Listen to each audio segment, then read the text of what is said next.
Which film are you doing this week? Looking at Silence of the Lambs. Right, play it. Just play it. Have we got a question? No, who cares? Who cares? Should Carl carry on? Play it. Right, Silence of the Lambs. The bit where Jodie Foster is having a chat. Good evening, Clarice. Alright. Just thought I'd come and see you. How very thoughtful. Don't mind me popping in though, do you? It's just no one else is interested in the sort of things I like talking about. People will say we're in love. Well, say what they want. Did you hear the show last week? We were talking about gay people, if they should have their own toilets or not and stuff. That was good. Yeah, it was alright, wasn't it? Got a good debate going. Enjoy doing the show. It's a favourite part of my week, really, just talking about weird stuff and that. Oh, Clarice, your problem is you need to get more fun out of life. I have a lot of fun in my life. You know, come and see you and spend a lot of time on the internet looking up weird stuff. Reading something about a hairy Chinese kid. There's another thing, there's a fella who, no arms and legs, is known as a pillar man. Everything you need to find him is right there in those pages. Bizarre magazine. Yeah, I get this. The hairy Chinese kid, what annoys me is he could sort it out. He could just have a shave, couldn't he? Do you know what I mean? No, he cuts. Does he? Well, he used some like EMAC stuff. Yeah, don't be getting funny with me, just because you're in a bit of a mood, right? You know you shouldn't eat people. Your eyes are bigger than your belly, I've always said that, so I'll see you later. Interesting. Atmospheric, moody, and the question is... okay, here I have it this. How many films have been made featuring the character Hannibal Lecter? How many films have been made? They haven't got time to phone in now, have they? No, they can email in, they'll have time. Do you care? I don't care. No, exactly. Ricky.Gervais, xfm.co.uk, if you can be bothered. If you're interested in you want a $4.99 copy on VHS of Silence of the Lambs. He's dissing that as well, Carl. Wasn't it that? Bit annoying, but that's it for this week. But remember what happened when... No, it's not. It's 9 minutes to 3. How can that... Tell him, Steve. No. How can that be it? It's 9 minutes to 3. What's he doing? Is he playing a record? Carl, what can I do to get back on your quiz team? You're not. Right. Songbird Oasis, right. Send Carl a little present. Send him some essential oils or something, or, a little lavender pillow, or just a little message. Send him a little message. Tell him it's all worth it. He's getting all grumpy, aren't you? I just get sick of it, that's all. It's not worth going through the stress for 30 quid every Saturday. You lying little... You'd get more than 30 quid. Oh, not much more. Anyway, Steve, who's the winner? The winner is Mike McNulty. He correctly answered the fact that there were 4 films featuring Hannibal Lecter. There's a downer now, isn't there? There's a downer. I think it was you, actually. I mean, I don't know, Carl. It's not like I'm just trying to win myself a place on your team, but I actually felt that Ricky was really I gave him grapes. I thought Ricky was discourteous, if that's a word. I thought he was rude, aggressive, unpleasant. As one person emailed in, a dickhead. So, someone also said you were fat and talentless. I don't like those emailers who do that sort of thing, but one of them said you were really, really annoying. Well, cheers for that, but you're still not on the team. They didn't like what you were wearing. So, back next week. What did he say? He went, cheers for that. Right, come on then, Carl. Right, so the film is Kes. You got to listen to it properly. At the end, there'll be a question about what's happened in there, so you got to listen, take it all in. I love the fact that in pole position, in positions 1 and 2 of his favourite films of all time, it's The Elephant Man and Kes. Yeah. That's brilliant. Yeah. Go on. All right. Am I leaving the mics open a bit when this is going out? Yeah, let's have a listen. Yeah? All right. So don't talk then, right? Just put that hot dog down, Rick. And this is the bit in Kes where it's the teacher and he gets up and he has to Glover. talk. What's his name? Is it Brian Glover? No, it's the other teacher. The other one. Anyway. Right, go on. All right, so here we go. Things that had actually happened. I've got another one. What about you, Casper? Casper! All right. All right? All right. You haven't been listening to a word I've said, have you? Yeah, I heard some of it. Yeah, you. Some of it? Just. Stand up. Always somebody, isn't there, eh? Right, now you're going to tell us a story about yourself. What sort of story? I want you to think of an incident that's happened to you sometime in the past that is true and that you think will interest the rest of the class. All right? Right. What about I work on a radio show at the weekend. Well, are you going to tell us about it? I'll just do. It's 2 hours, and it's with Ricky Gervais and Stephen Merchant, and just sort of play music and tell stories and stuff. What kind of stories? Well, whatever. Like last week, it was science. We were talking about this lad who was growing a knob on his arm. So it's weird.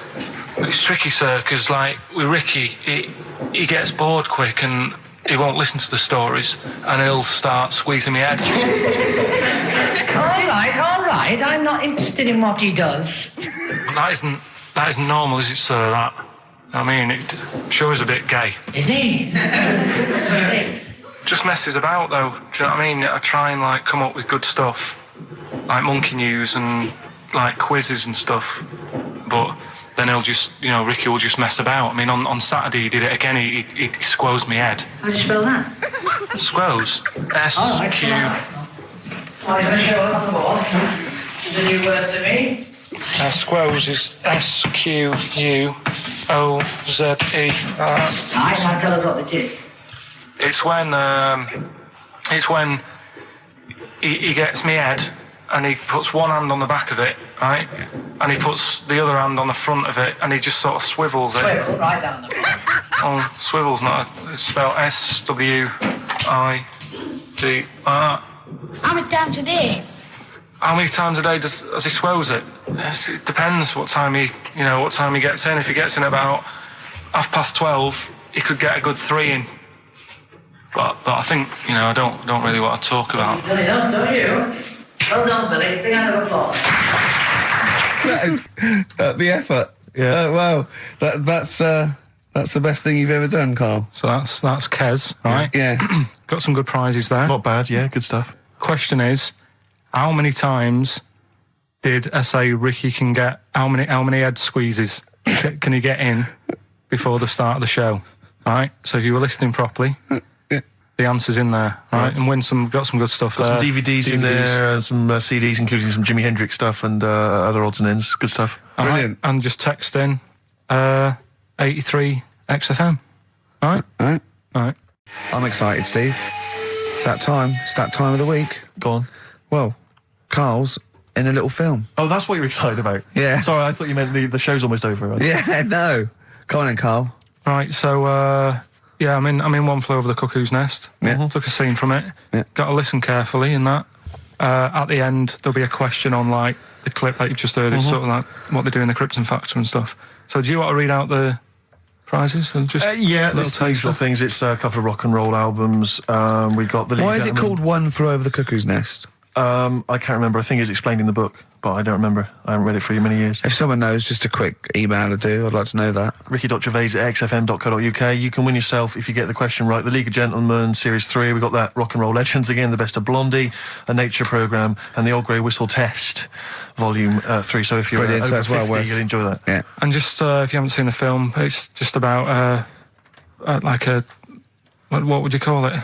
Well, it's a guy who thinks he's going to get away with prison by going into a mental institution. It was a new experiment, but he finds out he can't get out and he's sort of trapped. And well, people know it. Everyone knows what. Just play it. I saw it last week, so just play it. All right. Well, I've been observing you here now for the last 4 weeks, and I don't see any evidence of mental illness at all.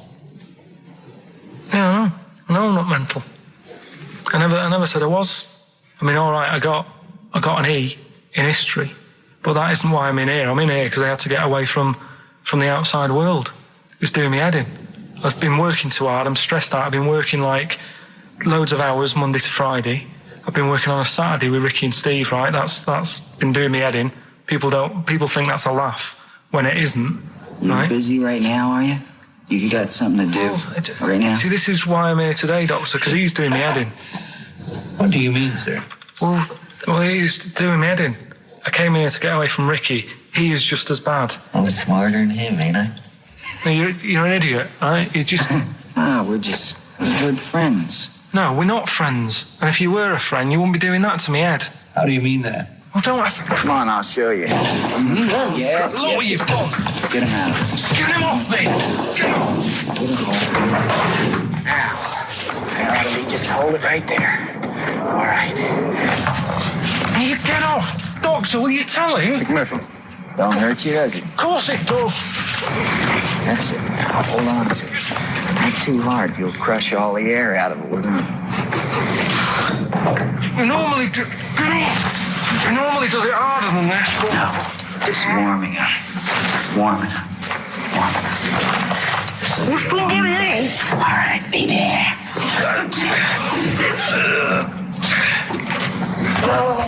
Get off! See what I mean, Doctor? That's what he's doing every day. The state of this. I don't know why you do it, because it's not as if you're going to crack it open. But I tried, didn't I? God damn it. At least I did that. I love it, the effort. Yeah. It's almost, I wonder if it's almost a strange premonition of the future.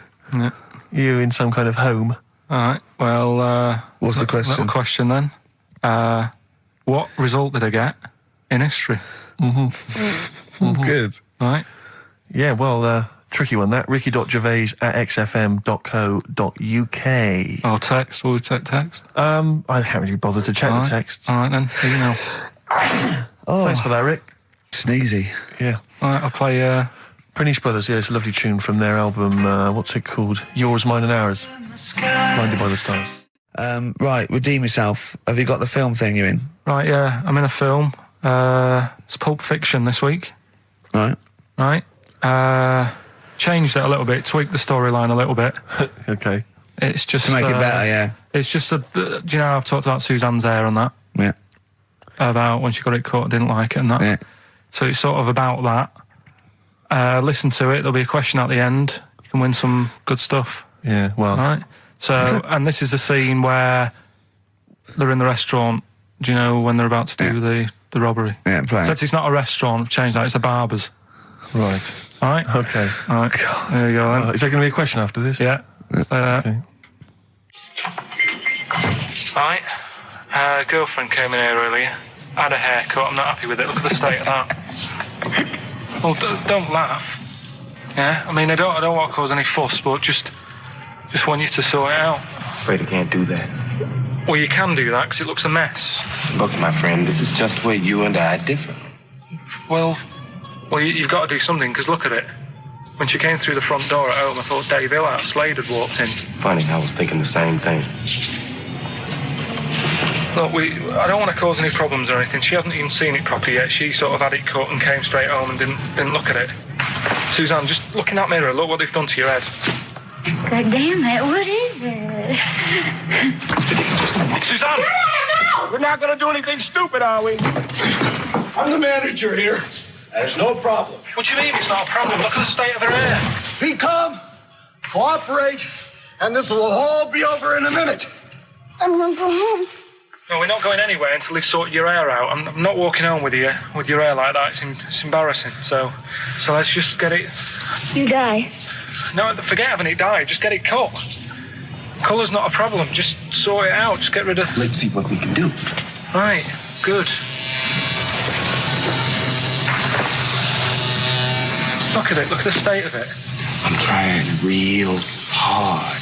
Suzanne, just keep your head still there so you can... Just hang in there, baby. You're doing great. I'm proud of you. Just sort that bit out there. Just cut that.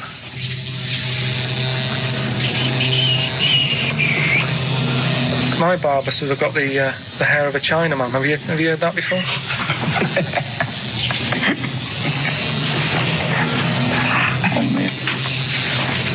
What? What's so funny about that? Is it serious or what? freaking me out. If my answers frighten you, you should cease asking scary questions. It's almost over. There you go. No, it's not brilliant, but that'll have to do, won't it? I reckon we'll have to buy her a hat on the way home. Yeah, that's probably a good idea. Do you think Suzanne's listening? It's all right, isn't it? I like the fact that in that she's represented with a sort of dimwit southern accent. Yeah. Your girlfriend. So I'm sure she'll have appreciated that. All right, It was nice, yeah. It was a nice... I don't know what kind of copyright infringements that was made. Yeah. Well, Right, well, the question is, what did I say is odd about my hair? Odd about your hair? Yeah. Oh, well, All yeah. right. Fans of the show will know that already, I'm sure. Yeah, so email in, ricky.gervais@xfm.co.uk, or, just email, actually. Yeah. Bud? Right? Yeah. You can win some tat. The usual address. That is a beautiful record. Yeah, this is Thunder Road by Bruce Springsteen, as recorded by Badly Drawn Boy. You'll enjoy it. Good job. Right. It's all right, love. The batteries are included. Got you a pumice stone. Right, now, do we need them? Do we need them? It's something we started a few weeks ago. We're always talking about animals and insects and that. And it's like, if you took an animal out of the world, would we have problems? Right? Would it make any difference? Yeah, would it make any difference? We did jellyfish last time, didn't we? Yeah. We sorted that out. The woman said we've got to keep them. We do need them because turtles eat them. Yeah. So I've moved on. Octopus. Do we need the octopus? Yeah. Let's find out.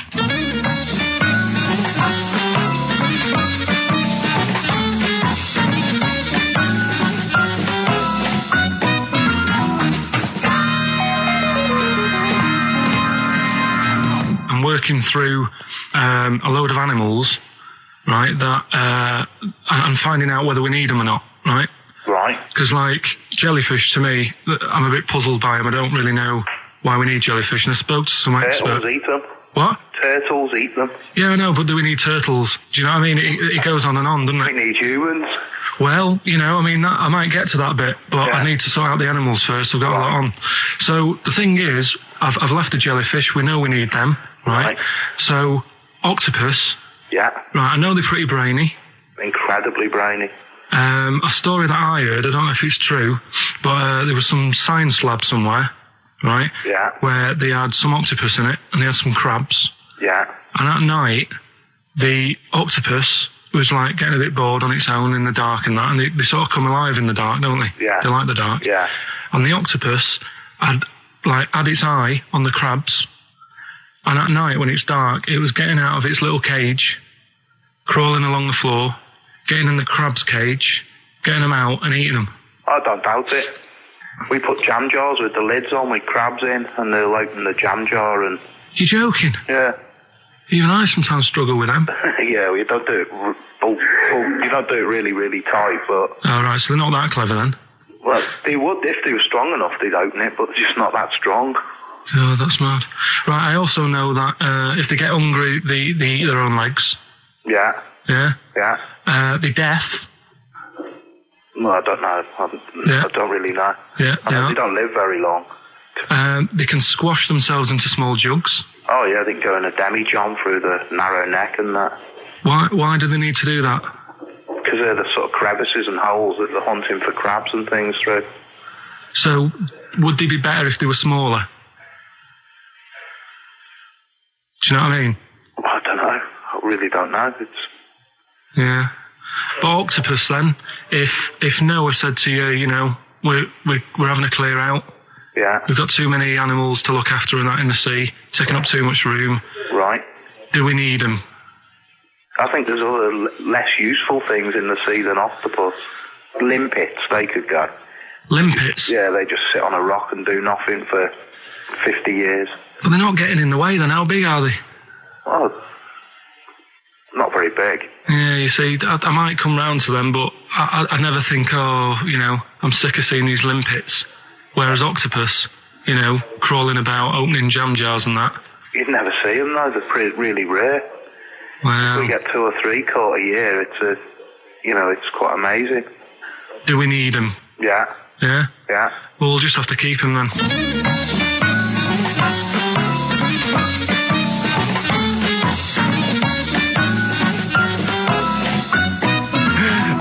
that Karl can confuse a scientist. Yeah, because all systems of logic break down. I know. Even the scientist was going, well, get rid of Olympics. yeah. Who was that guy? I think his name was Chris. And where was he from? In a place called Megavissi, where I went one year. Megavissi. And he's a scientist, is he? I think he's got a fish shop or something like that. He's got a fish shop? No, he doesn't. Well, like an aquarium type place. Oh, right. So a fish shop. It wouldn't fish and chip shop. It wouldn't be asked him that he a Winkle store. He's got a Winkle store at Poole Harbour. Yeah, that's an expert. Oh dear. But what have you learnt from that then? Well, that we don't know whether they're deaf or not because the bloke in the chip shop couldn't confirm it. They eat their own legs. Think of that. That's a bit weird. Yeah. They eat their own legs? Eat their own legs if they get hungry. Right. And they grow back, don't they? I think so, yeah. If you eat one, they'll grow back. Yeah. And you can put them in little jars and that. If you wanted to. Yeah.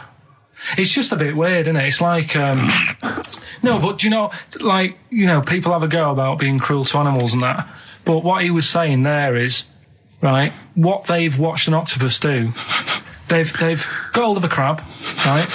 So that'll be being stressed out because it's out of the water. Yeah. They've then stressed it out even more by putting it in a jar. Right. Which you didn't like. And then an octopus is crawling about on the jar. Yeah. And the crab knows that the octopus wants to eat it, right? So then it's having more frets. Yeah. Because of that. And then they let the octopus eat it. Yeah. I think that's pretty... Do we need crabs? Do them next week, yeah? Well, I want to sort out snails first. Right. Right. What's your pitch with snails? What do you know about snails? I know that bats eat them. They can sleep for 13 years. Right. Can you believe that? Okay. He said to me, snails can sleep for 13 years.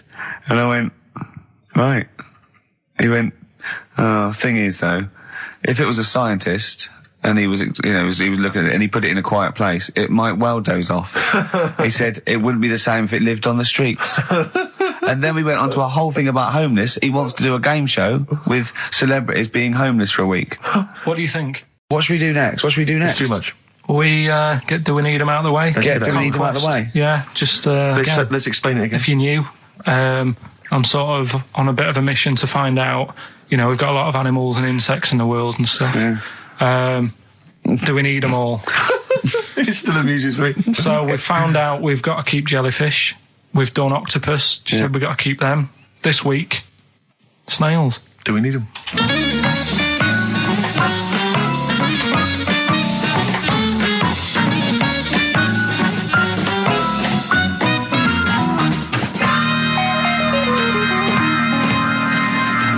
Just doing some research, right?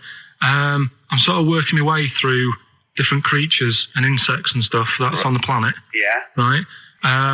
And finding out if we need them or not. Right? Yeah. Do you know much about snails? Sea snails? Well, yeah.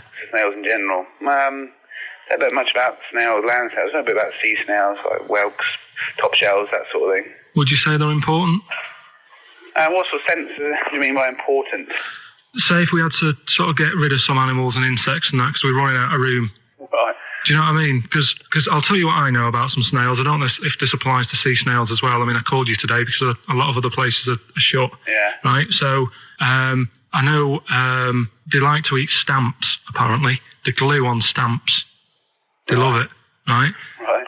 Apparently a lot of letters and stuff aren't getting to where they're meant to be getting because snails are crawling into letterboxes and eating the stamps. That obviously doesn't apply to the sea ones, but that's a problem they're causing. All right. Were you aware of that? No. No? But you're glad you answered the phone today? Right? They love beer. Beer, yeah. Who doesn't? And also, I don't know if this is right, but I heard that they sleep for 13 years, or can do. Right. I wouldn't know if they can sleep for 13 years or not, but... I mean, sea snails are pretty important. Yeah, they do quite a good job in the sea. They graze on algae and they provide food for other animals. I mean, you can say that about any fish. Oh, any animal, why do they exist? Would you be upset if, someone said, we're getting rid of them? Oh, yeah. You would be? They're an animal, I wouldn't... Forget being like favouritism and all that I get for them, right? There'll be other things knocking around you can sort of spend your time looking after. You'll still have a job. Don't be worrying about that. Because I'm not going to get rid of all the fish. Jellyfish need looking after, so you're safe. Yeah. But do we need them? Come on, there's loads of people saying, come on, we've got to move on through the animals, and you're holding them up saying, well, I want to keep them. Well, who's saying we need to... That just sounds a bit crazy to me. Just imagine. Do you know what I mean? And they would come to you because you're working in an aquarium, so they'd be asking for your advice. Right. And you're slowing it down. Well, they asked for my advice and I'm giving it to them, so, that's what I think anyway.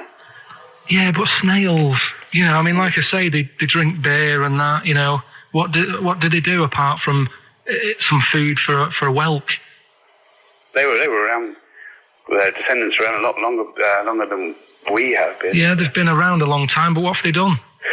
Well, they've survived that long, so they must be doing something pretty good. Well, apparently they sleep for 13 years, so really, even though they've been around for ages... I think that sounds a bit... But I don't think they sleep for 13 years. Not all of them, just the tired ones. So, snails, do we need them? Well, yeah, I just think they've got to, it's not for us to say, do we need them or not, we can't. So you think we should keep them? Yeah, definitely.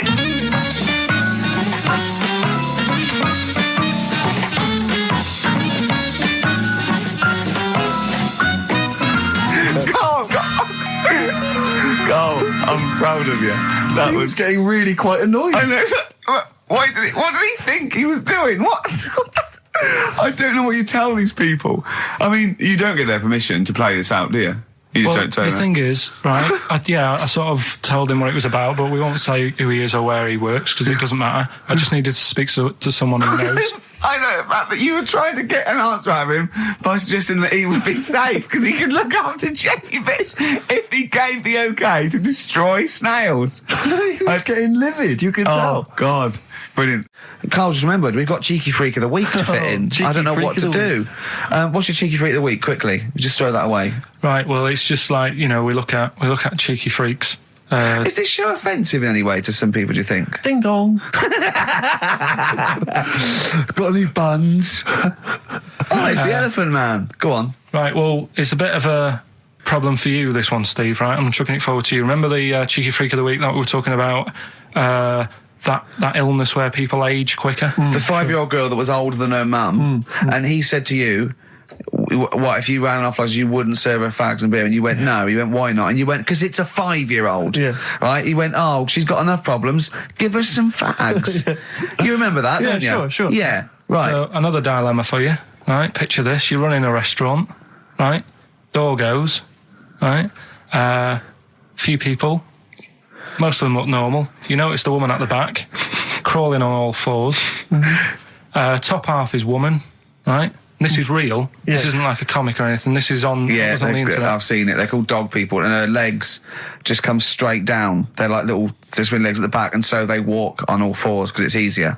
Dog people, right? Yeah, not dog people. They're human beings with deformed back legs, so they walk. It's easier for them to get around like that because they can't stand up because they can't stabilise, and also it comes straight out of their hips. Right. So you're running a restaurant. It's a busy night. You haven't really got time for any hassle. She comes in. Would you serve her? The premise being what? That he doesn't serve dogs? Because the restaurants don't allow animals in. Right. So it's a dilemma. It's not a dilemma. Right. She's not a dog. She's a human being. Yeah, I put a plate of meatballs on the floor, and she tucks in, and a little glass of, a little bowl of wine next to it. He turns round, there's the woman older than... Get away from that plant!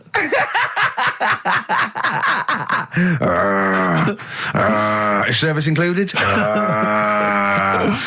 Oh, dear. Talking of cheeks, Carl, have we got another instalment of Cheeky Freak of the Week this week? Yeah. Have we? Excellent, look forward to that. Have we got a Cheeky Freak of the Week? Do you want one? Yeah. Yeah. I think we should have a jingle for this. Okay, I've got a jingle. It's very similar to Chimpanzee. Chimpanzee there? Yeah. Well, let's hear it. Okay. Oh, cheeky Freak of the Week. Brilliant. Yeah, no, I think that's excellent. So, cheeky Freak of the Week. You've spotted a freak This is where somewhat, I think, offensively, you pick on someone who's not like other people and say it's your favourite freak of that week. Yeah, I remember we had the woman whose legs looked like the hind legs of a dog. We've had the little fella with the aging disease with a little head playing the piano. That was your favourite. I think that's your probably freak of the year, isn't it? It's a pretty good one. So what's this? Is it a man with a horrendous injury, or is it a congenital birth defect, or what? Yeah, but you put it like that, and now it sounds like I'm being tight. It sounds like I'm being out of order. But I'm just giving him a mention. Just giving him a big shout out. Right. There's quite a lot going on in the freak world. There always is. You've been visiting hospitals the last week, have you, when we were away? No, there was a thing on a website. This isn't even the one that I've picked, so... So this is just a bonus? This is a bonus freak. Yeah. Yeah, go on then. This is a free freak, right?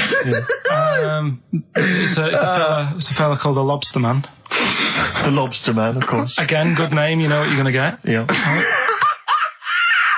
What are you going to get? Some succulent meat. I like the idea that the vicar on the christening suggested that. I don't want to call him Mark. Can I make a suggestion? Yeah. Look at his hands. What's his name? Mark Michael Webster. Right. Right. Have you thought about a nickname? Not really, no. Have you looked at his hands? Yeah, we don't want to talk about that because do you know they look a little bit like lobsters? Well, yeah, but it's quite deformed. It's like, you know, we can't... I suggest Lobster Man? That's terrible, Vicar. That is terrible, Vicar. We're Go on then. We're gonna see. This is what the sort of feature you come up with, Carl. So Lobster Man. There's probably people listening now with, you know, lobster feet. Right. Lobster hands. So Squid Boy. So Lobster Man, what does Lobster Man do? Does he fight crime? Not that much. Okay. Apparently he got into a bit of trouble. He was in a restaurant, and this was years ago, by the way. And someone picked him to eat him? No, so apparently the waiter said, "Oh, you shouldn't be sat here, you should be in my pan," or something. Oh dear. And they had a fight, got out of hand. Yeah. Got out of claw. And, yeah, so that was... What do you mean they had a fight? What did he do? A waiter took the mickey out of someone with... No. No, can I just make clear? I'm assuming his hands look a bit like those of a lobster. Yeah. Yeah, well, it's fused, so it's just like two big fingers. They're fused, I assume, probably in the womb, and they're just like, instead of like having 5 digits, they're fused in it. But he can pick stuff up, can't he? Yeah. What does he pick up? He mainly eats crabs and jellyfish, doesn't he? Yeah. Yeah. So he was having a fight with the waiter, he snipped off his nose. Right, so anyway, he just held on to the waiter's bib. Yeah, and the waiter was screaming, "Go and get him off me." Yeah. So anyway, does he eat other lobsters? Does he typically would eat lobster, or is it kind of? Would he feel bad about eating lobster? Right. The little cheek of the freak that we've gone for anyway. The what? The little freak of the week, cheeky freak of the week. We've gone for this Siamese lad. Okay. Right. Happened back in. You can't have a Siamese lad, can you? All right. Yeah. This Siamese twins happened back in 1693. Oh, he's got a date. Blimey, that's the first time ever. Yeah. And all it was, he was doing all right for himself. He used to go on those circus things he used to do. They're two people you're talking about, Carl. So we're going to him. All right then. All right. They did this circus show, right? Yeah. And everything's going well. They're selling out the tents and stuff, people coming to see them. Yeah. He was doing all right for himself. Yeah. Right? Sorry, before I said that, did you think a Siamese twin was a man with 2 heads? Well, it can be, can't it? It depends. There's 2 people, they're conjoined. No, but it depends, doesn't it? The one that I shown you in that book that time was a fellow with 2 heads. No, it wasn't. That was a stupid picture in one of your stupid books that he had a growth that looked a little bit like it had a face on it. It wasn't a man with 2 heads. You're the same sort of people who send potato chips to restaurants and say, "Doesn't it look like Norman Cook?" Yeah. It's not 2 heads. We'll bin this feature. No! No, they're two people. They're two people. Conjoined twins. Right, so these... they just happen to have a similar taste in clothes. Okay. Anyway, so they were doing all right, and it all went wrong when he crossed the road, got run over. The lad with two heads got run over. That's it. What? How is that Cheeky Freak of the Week? Just because he got my interest, and I kind of thought, why didn't he just look both ways?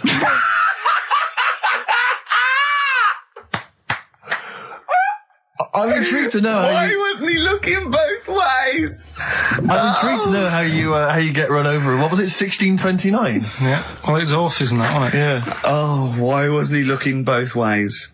Karl Pilkington, you are a genius. Play a record, you fool. Cheeky Freak of the Week, do you want to... Oh, definitely. Should we do Cheeky Freak of the Week? Cheeky Freak of the Week? I can't wait. I'll always do these. I'd start off with these. Alright, well, let's have the jingle for Cheeky Freak of the Week. Oh, no. Do you remember it? No. I remember it. Oh, Cheeky Freak of the Week. Brilliant. Something like that? I want some more, though, because that was slightly half-high. Oh, Cheeky Freak of the Week. Excellent. Right. This, we're going back again. Yeah, 17th century? Well, it was 1829, right? Oh, I'm impressed. Now, the problem is with Cheeky Freak of the Week... not so much the week, is it, if you're going back to 1829? Well... Not even of the century. You haven't even done Cheeky Freak of the century. There's... What's the problem with Cheeky Freak of the Week? Just because... Other than the sort of moral implications. Yeah.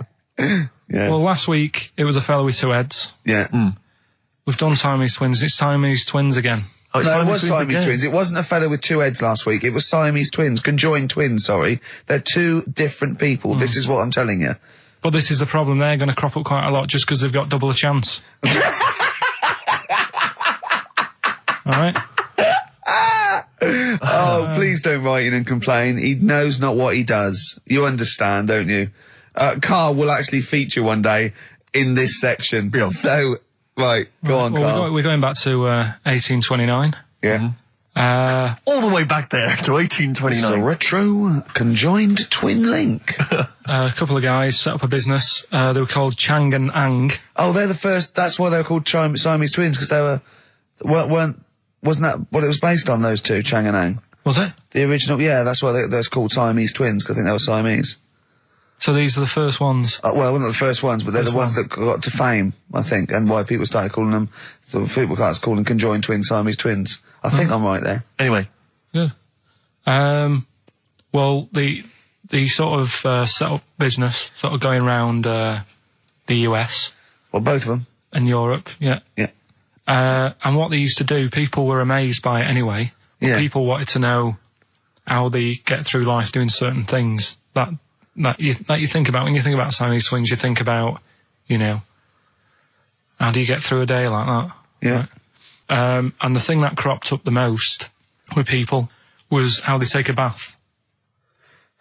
So they used to go on tour around the US and Europe and sit in a bath, have a wash and that.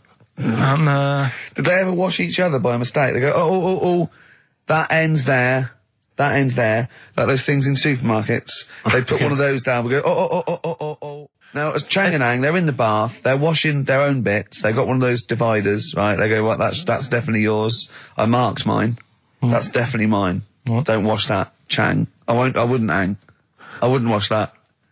Right? So what are they doing? They're in the bath. Carry on with the story. That's about it, really. I mean, that's the fact that people... So, two little Oriental fellas joined in the hip, had a bath. No. That's your story. No, they didn't have a bath. They they must have done some sort of research, right? Who? Chang and Ang, right? And they said, well, what do people want to see? Isn't that basically Roller's song? But it's an idea that people have queued up. They've paid their money. They're in a tent. They're going, well, I hear they're going to have a bath. They're going to have a bath. Two Siamese people have a bath. How would they possibly do it? Well, I've heard they get into a bath. But that's I don't know what they what's wanted exciting. to see them nude and where the join was. No. More than how do you get in the bath? I don't know. That's what they picked. They said, what would be good to see? What do you want to see them do? Having a bath. How'd you get into trousers? Was there exactly? This is all part of it, isn't it? That's why they picked having a bath. This is all part of it. Well, then watch them get dressed afterwards. Yeah. Who was the best out of Chang and Ang? Who was your favourite? They both look the same, to be honest. There's a surprise. One was a short ginger woman.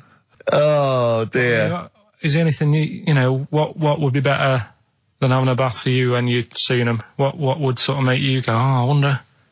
One of them pulling and the other one going home alone. Yeah. I go, look, she's definitely up for it. I'm taking her home and go, what am I going to do? Can I watch? Definitely not. Definitely not. Look, you go to bed. I want to wine and dine her. But if he's got back to their place and they're going at Hammer and Tongs, but are you saying one of them? No, Hammer and Tongs were their cousins. Right. They lived miles away. Yeah. If one of them gets knackered, can the other one take over? God, I think we play a record. That annoys me. What? That sort of being at it all night. What do you mean? Let's put a song and I'll come back What to do you it. mean? No, come on. Seriously, because... Okay. R.E.M., yeah. Well, after R.E.M., Night Swimming, being at it all night, and why it annoys Karl. Cheeky freak? Controversial cheeky freak of the week, where Karl finds a human being with some sort of congenital or imposed deformity, or so and we talk about that in a wry way. Do you think that's big and clever? No, but that's just it. It's never about taking the mickey out of someone, right? It's to make you think. I'll tell you what isn't big and clever. How lucky you are. A dwarf with learning difficulties. Nice. Yeah. Well, we'll explain it to you. I think I do more than press the buttons. Right, see, this is it, right? Karl has had a little strop on since last night, okay? And He's had a little strop on? Yeah. You said strop on. I just wanted to clarify. And, I don't know why. He says that I'm an annoying person. He says that I wound him up, right? Which I don't know. He says that you're winding up because you're sort of like negative about everything. Negative? Yeah. And, but what I think it is because we pointed out that his lateness is unacceptable. Yeah. He said, meet you at 6. He turned up at 20 past. He said, well, someone stopped me in the corridor. I don't care. I've got stuff to do. We had stuff to do. I think we're a bit busier than you, Karl. You've got one job. We've got loads of jobs. I keep telling you that. Yeah. You've got one job in a little room, a 9 to 5 there, that you don't even get done in 9 to 5. That's why you're late and mucking around all the time. There's loads of work to do. Yeah, one job. No, cool. It's not. It's one job with a lot of other jobs in it. It's like those little Russian dolls you get. Right? Well, it's not, is it? Go. Yeah, it is. Yeah. Everyone thinks, he only sits in his studio messing about, making songs of phrase. That's what I do in my free time. Which we've got coming up later.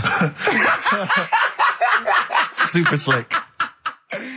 Songs of phrase, we're doing that. You can win some stuff. Yeah, we've got the film that we haven't done for the last 2 weeks. The final film, we won't be doing that. Let him down. There's 2 weeks. So you're 2 weeks late on that. Yeah, can I just ask, guys, is there going to be some great music? Yeah. Well, what about something from the only ones? Yeah.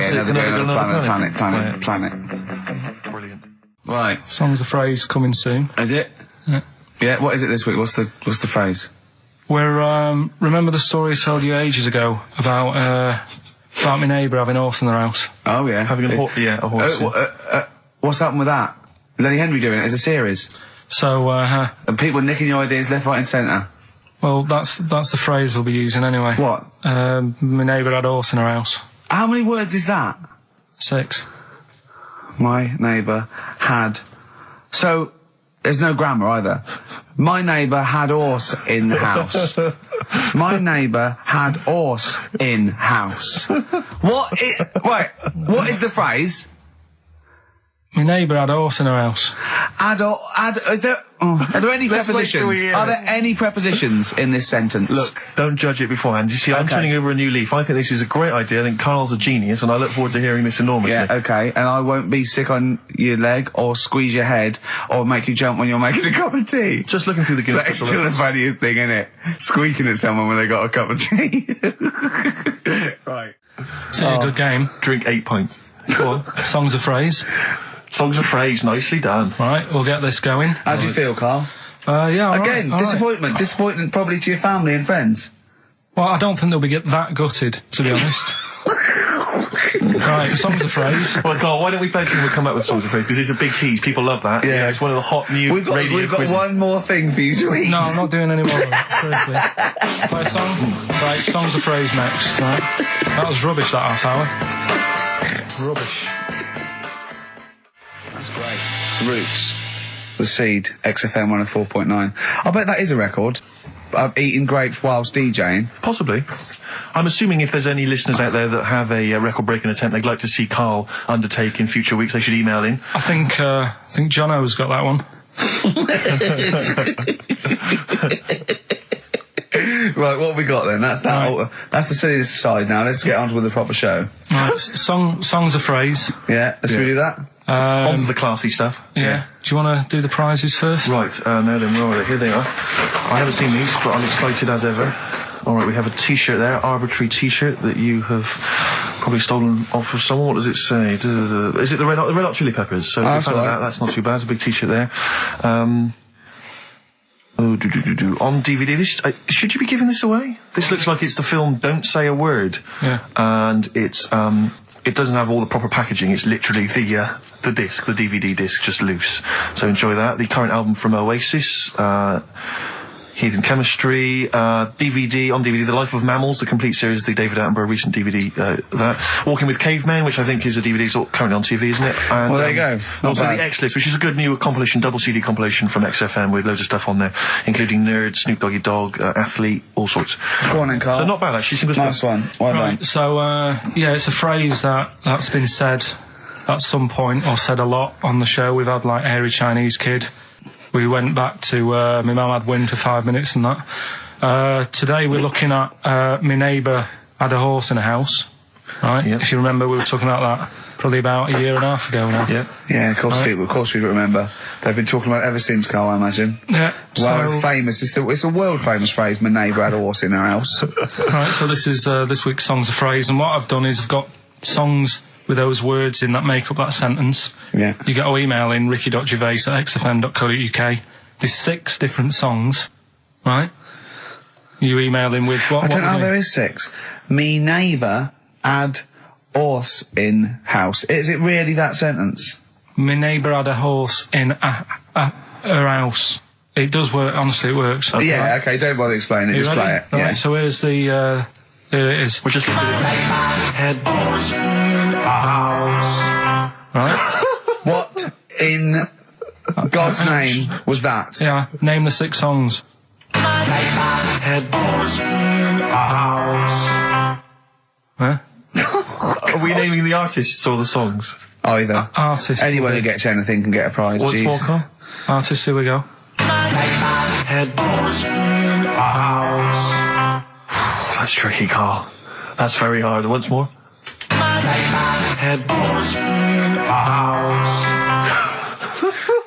Email in ricky.gervais@xfm.co.uk. I'll give it Another letdown. Another letdown. It's brilliant, this. No. How can you just say that after I've just been stuffing grapes in my face and that? Well, you failed. You didn't get one burger in, right? Even when you tried to chop it up, there's 3, right? So that's it. Well, Steve, out the goodness of his heart, went to McDonald's. Okay, I got some grapes. At 62. That's got nothing to do with this, though. This is my game show here. Bob Holness didn't say, yeah, Blockbusters is good, but I never see him eating grapes. So this is a different thing. Forget that. Right? Here's the clips again. Here's the clips. Head horse in a house.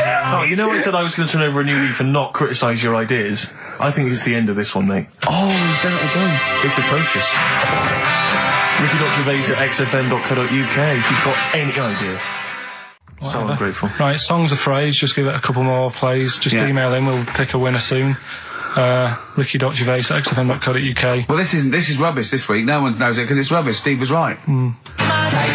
Head horse in a house. There's 6 songs there, so if you know what they are, just... That's the end of that, I think. That's the end of Songs of Phrase. Email in. I think. We've got none there. No. That's the last week for that. Okay, well, why didn't he give us some monkey news? Is it monkey news time? Come on, monkey news. We'll play a song and we'll... No, do monkey news. Let's play a song. Oh, it's a great track. Cheer up, Carl. Is it new? Is this Waiting for an Alibi with Thin Lizzy. Oh, what year? It doesn't have to be new. It's brilliant. What year was it out? Oh, Einstein wasn't new when he came up with the greatest theory ever. Oh, hold on. Hey, hold on. You're not new. You're not new. You know, we should give the prizes away. Yeah, well, this has been dreadful. This thing. We started off well with him trying to force burgers in his mouth, and then he come up with this tapped. I mean, this is the end of this because it's. I mean, it was shoddy to start with. No little Dio couple. Well, this is not only. Well, I'm just saying. This is what I was saying in the pub yesterday when you try to be sick on my leg. I was saying, come up with new ideas if you don't like them, but you diss them on air. Well, it's just disappointing, isn't it? And right. What's that? I was disappointed when I was choking before. We were disappointed as well. Yeah, you didn't try. You didn't try with the grapes. You were just like chewing on that. You meant to just throw them in and swallow them. Songs of phrase. It was 6 songs. It sounded like this. Boring. Right,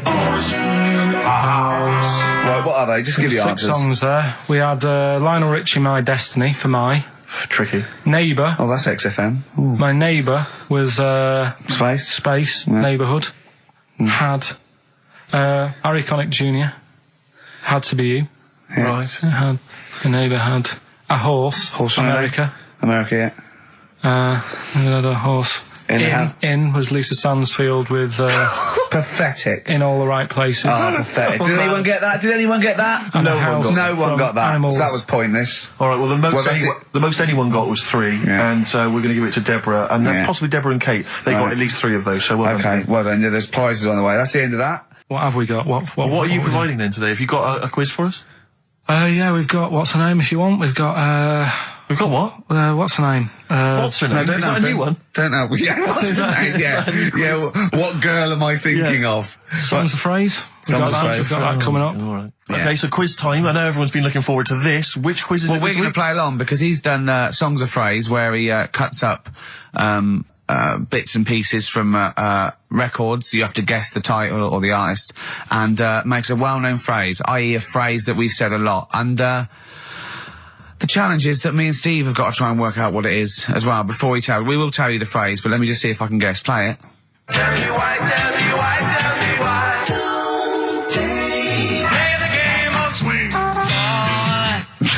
Right, I know what that is. I didn't hear it. Can you play it once more for me? I know what that is. Right, it's why don't they play the game of swing ball? Because that's what he said when he turned on and saw people in wheelchairs playing tennis.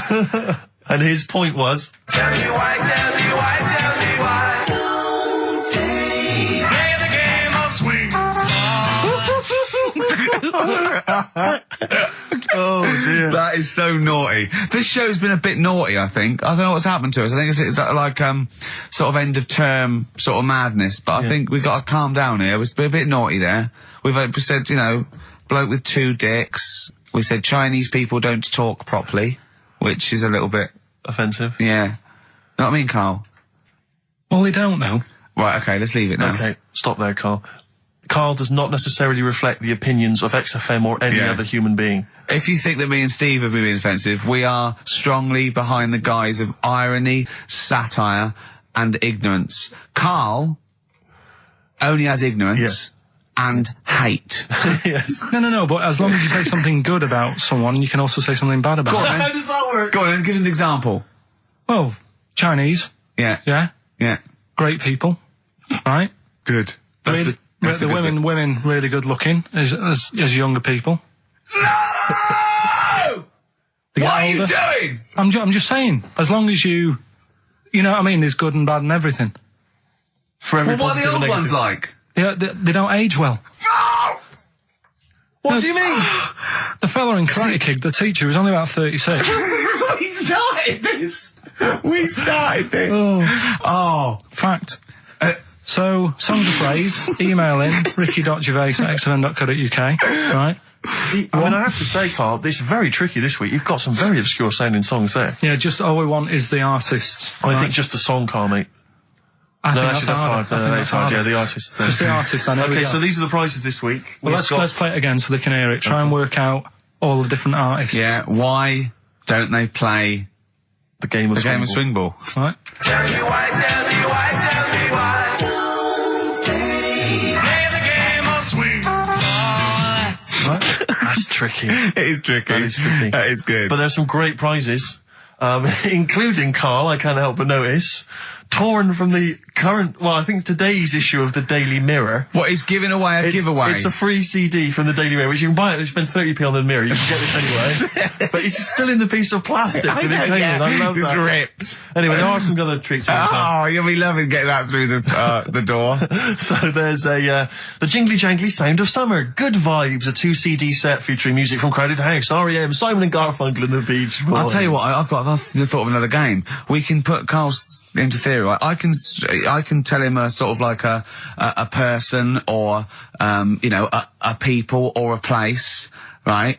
Or a profession, and he's got to come up with a good and bad. A good and bad thing. It is dicing with death. Yeah. Are we ready to do this?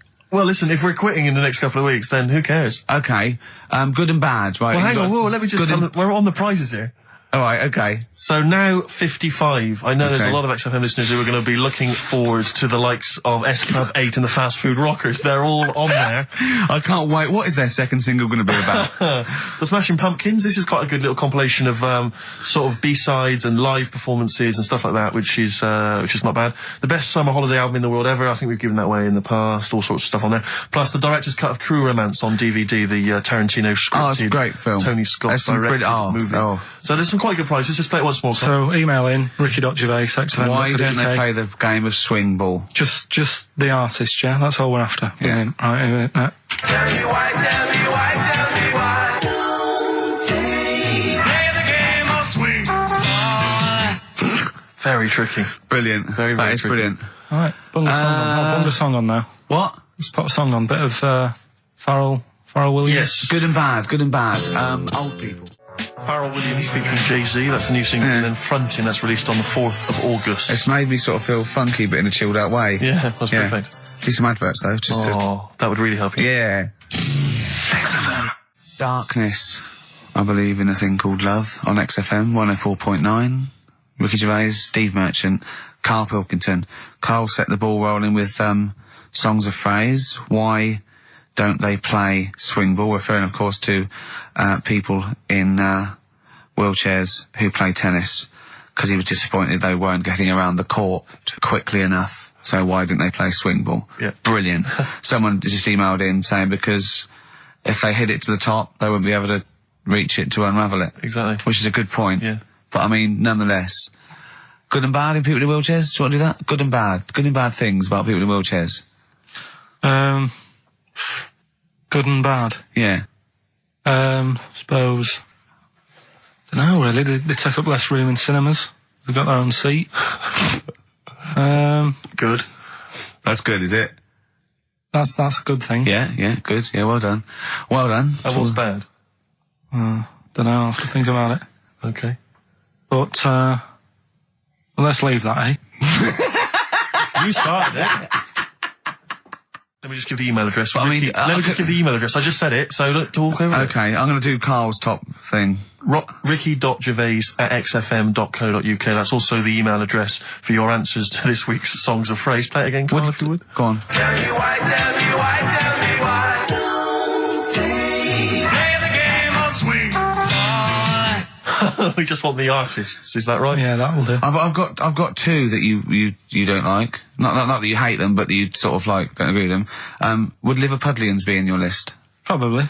What about gay fellas in toilets looking at you? Well, I think they've sorted that out. So.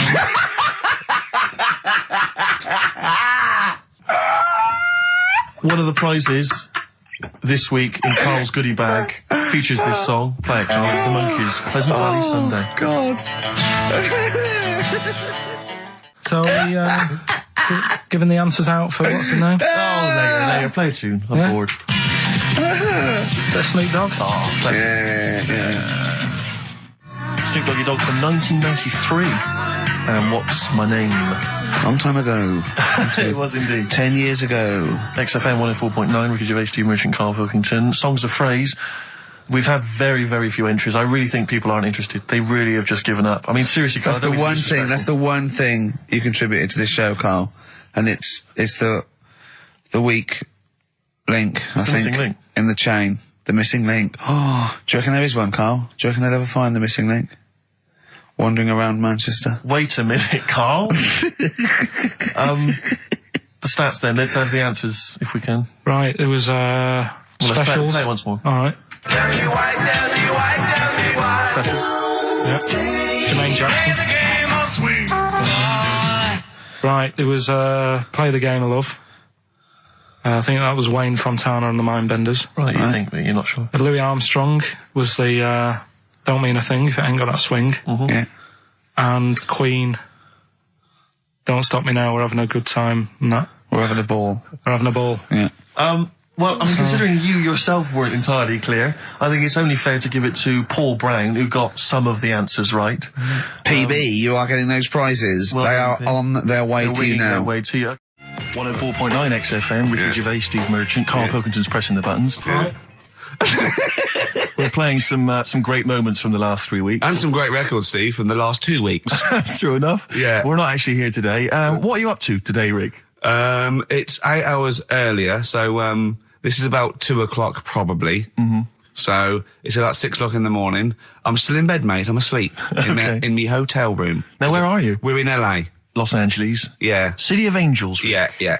City of Angels. Yeah, and so that's what we're doing. We're doing stuff like that. That's why we're not here. We're not here next week either. So next week is the best of this week. All right, so here's the first bit. Can I tell you one of the best presents I ever had? Cool. Without doubt, all I ever wanted was a go-kart. This is true. I was like you know, sort of 5, 6, 7. And I eventually, for Christmas, I wasn't sort of spoiled in the sense that I got pocket money, but I always got what I wanted at Christmas eventually. Because, working class mothers, they'd get it out of the catalogue and pay for it for the rest of the year. So I always got, I had, really, as many presents as anyone else. And I got this go-kart. It was a little red go-kart and it was a pedal one. And I'd run home from school and I'd be in it and I'd get up and down the garden for hours. I'd have to come in for my tea, and this was fantastic.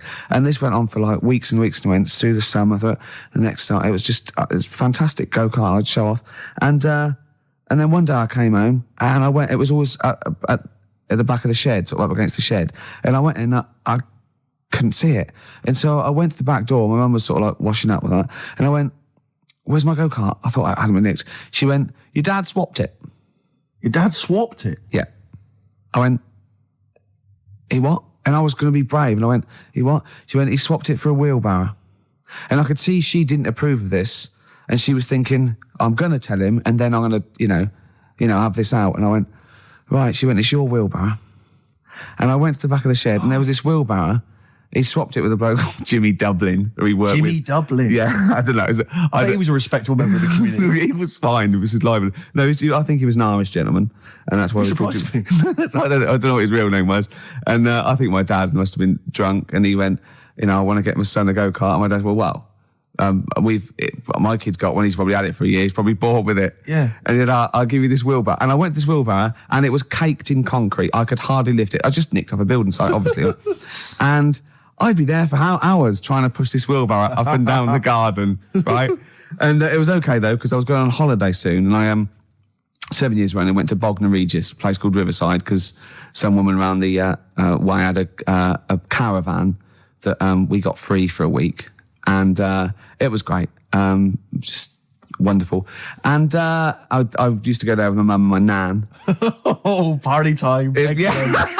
Yeah, the age of 7 to sort of no, it's good because when you're a kid and you wake up in a strange place, it sort of seems weird. You wake up at 3 o'clock in the morning hearing your gran pissing in an iron bucket, and We've all been there. You get disorientated. Anyway, and I went on holiday, and I met a little friend who was about my age. We were both sort of like, and he'd hired a go-kart. He had this great go-kart, and he came down to my caravan, and I went, I've got a go-kart. And I remember my mum opening the window of the caravan and going, don't lie. That's so evil. And I went, I had a go-kart. Wow. Yeah. Did you ever talk to your father about the fact you swapped it? No. You never mentioned it to him? No. You still got that wheelbarrow? I think so. I've grown into it. Yeah. Yeah, I can nearly lift it now. Yeah. And now I'm just too old to run up and down the garden with now it. Now you get one of your several gardeners to use it all the time. Wow. Oh, dear. Now, Karl, you promised me that you were going to reintroduce Educating Ricky. Yeah, we can do that. Have you got it? Have you got something that will, that's something that I won't know that's correct and that will interest me? Yeah, there's loads of stuff. Is it anything to do with monkeys? No, we've got monkey news. We've got monkey news coming out. Of course we have. Yeah, monkey news. People, and they're now over to XFM for monkey news with Karl Pilkington. No, we won't do that yet. We're not doing that yet. Educating Ricky is. Yeah. Well, let's do it. We did it ages ago. Educating Ricky. Oh, that's interesting, and it's correct. Hang on a minute, though. What I do is I tease you, don't I, with headlines. Oh, go on then. And then you have to sort of go, that one sounds good. Go on then. What are the headlines? I want to know more about that. Educate me. Yeah. Right? Okay. You've got, jeez. That Nelly died. That Nelly died. Oh, like, okay. Right. Could be about an elephant. Yeah. Go on. You've got that. You've got, I got well. Take well as read. So they all start with well. Okay. Knob body has been that lucky before. Brilliant. All right. Okay. You've got get a lobe of this court case. Right. Okay. Not bad. I'm going for knob body has been that lucky before. Right. It's a story about this kid who was born. Right. Was he? Yeah, he was popped out, and the dad and the mum saw the baby, and it was like, oh, that's a good-looking little kid. Sure. And they were proud and that. And then they're surprised that it's a good-looking little kid. It's theirs. Yeah. Like it could have been a frog, and they'd have gone, "Oh, he's got your eyes." And then the doctor goes, "Yeah, it is, but look at that." What? He said, "It's a boy and hasn't got a knob." I love the doctor saying that. I love this GP or this midwife saying that. Oh, I love little boy. Yeah, but no knob, baby. Mr. and Mrs. I mean, think. Right. No, but I'm speeding it up a bit. All right, come on. So the baby's born. So the baby's like that, and the doctor baby says that, and the woman's like, oh, it's our first as well, and stuff, right? She's really gutted. What's the second going to be like? So, no head. Just a knob. Doctor says, we'll call it Carl. All right, go on. Right, go on. So the doctor says, well, I'll leave it with you for a bit, get used to the idea, right? As opposed to throwing it away. So he wanders off. Yeah. He comes back with a smile on his face. Right? Found the knob. So the mum and dad are like, what are you smiling about? He said, you're not going to believe this. Baby's just been born. It's got 2. Right? You can have one of them. And they did a little operation. Where did you get this information from? That's in a book. What book? Is it the same as the book that you carry round with you? No. With the woman with 3 legs, the juggler with 9 arms, and the bloke who found shagging a chicken under a rock. Is it in that book? Weird though, isn't it? Well, it's not true. It is true. What, in the same hospital, there was a baby born without a knob. Luckily, Carl. It happened. You swear to God you're not making... The doctor came back smiling, because you won't believe it. There's a baby there with an excess of a knob. It happened, honestly. I'm not... All these things are not made up, the educating stuff. That's why I do it, isn't it? Teaching you stuff. Always teaching you stuff. All right, if anyone can confirm the baby with no knob... They're going to confirm it, because they're going to go to the same dubious website that Carl got it from. I always try to be level-headed and reasonable in these situations. And it's always Guatemala or Mexico. Rodriguez was born without a knob. Luckily, baby next door and was got 2 knobs. What a load of shite. Play a record. I should just confirm that we've had a number of emails that say the baby born without a knob and then having one transplanted from a baby that luckily enough had 2 knobs is apparently true. Listen. So, I don't question that you could be born with a deformity and get someone's, fingers, knobs. What I'm saying is, it didn't happen with the doctor goes, I'll leave with it. I don't believe it. That baby's got 2 knobs. Exactly. What a coincidence. I bet that little bit of information isn't in there, is it? Sure. That he went out the door, I'm going to get a coffee, came back, bloody hell, hold on, there's an extra knob, I found an extra knob. We can put that knob on there. Perfect. I think that my new TV is too big, Rick. I said that I know, when he bought I don't know it. what I was thinking. But I can't believe it. He talked about this buying it. He's got a bit of cash now, of course. And what is it? 42 inches? 42-inch plasma screen. What did it cost you? $3,000 or something? Don't tell me. That's wow, it's ridiculous. £3,500. £3,500. Big spender. Of course it's too big. Well, I can't get far enough back in my room, in my living room for it. You know, you're meant to be, I think, 4 times the screen size away from it. Really? To get out from the air. So that's 4 times 42 inches you're meant to be sitting away from it, which is impossible. Yeah. Well, I'll have to just get friendly with the neighbours. Yeah, watch it through a hatch. Yeah. If that's the case, though, aren't you better off just getting a portable? What? I don't understand that rule. What are you saying? Well, you're meant to be 4 times the screen size away from the TV. But then what's the point in having a big telly if you've got to keep moving further back? Get a portable and sit right next to it. Do see your point. Why do people go to the cinema then? Did you see films that are out yet? Fair enough, he's got you there. Done. I'd tell you this, though. I had it delivered, and, are you supposed to tip delivery men? Of course you are. I don't know. You said I've never had anything delivered before. I never spent that much money. Not if it's a courier with an envelope, but if it's a bloke who's struggled up the stairs, two fat blokes with a fridge, then give him a £5 for a drink. But the problem was, I didn't realise, and I was thinking to myself, I wonder if I've got to tip him. And the guy was leaving, and my mobile phone went off in my pocket, and I reached in to get it. He put his hand out thinking it was a tip. I went, it's just my phone. And I felt terrible after he left. I didn't know. What was I going to do? Run down the street and offer him a £5? No. No, of course not. No. I'm not made money. I just spent it on TV. Yeah, I've got no money, mate. Yeah. I just spent it all on this. I had to clean out my jar, everything, the drawers. Yeah, I'd take some bottles back. The problem was it took me forever to wire it in. I thought I'm not going to pay for someone to wire it up, you know. So it took me about 3 hours to wire it in, and it was huge. And I got it switched on, and the first programme that was on when I got it wired in was Bargain Hunt. I'll tell you this, David Dickinson's tan almost took me eyeballs out. It was incredible. It was like X-rays. It was extraordinary, the glow. I know, a huge plasma screen with this orange thing coming out, and he keeps turning to the camera, doesn't he? Just to get you. Yeah, he turns away. You get a bit closer. They go, "What's he doing?" He just turns around, takes the cornea off. What do you think, Bargain Hunters? Bargain Hunters. Oh dear, that's why I'd buy a plasma screen to watch Bargain Hunt. I mean, it's ludicrous. This is the problem, is because what do you watch? I mean, have you watched anything that's been worth having? The only thing I've watched really worth watching. 24. Well, 24 works great, but also films. Obviously, that's the main reason I bought it, because films just look amazing on there. Yeah, DVD on the plasma screen. The brilliant Blur, Out of Time on XFM 104.9. One of my favourite singles of the year, and that's another thing. We'll be playing our favourite singles of the year, as well as our favourite clips of our own show. Rick, I imagine if people have got a bit of Christmas money, they're wondering what they can spend it on. Office DVD? Well, other than that, these guys have got some ideas. What, adverts? Brilliant. Exactly. Carl you had to go to one of those well clinics, didn't you? No, I haven't gone. Why? Because I'm not happy with it. What? I'm not happy with the whole. Well, it's just, do people know what them places are? They'll give you Have you heard of them? Yeah, I've had one. Yeah, they check everything. Which, you know, Suzanne, my girlfriend, was like, you're 30 odd now.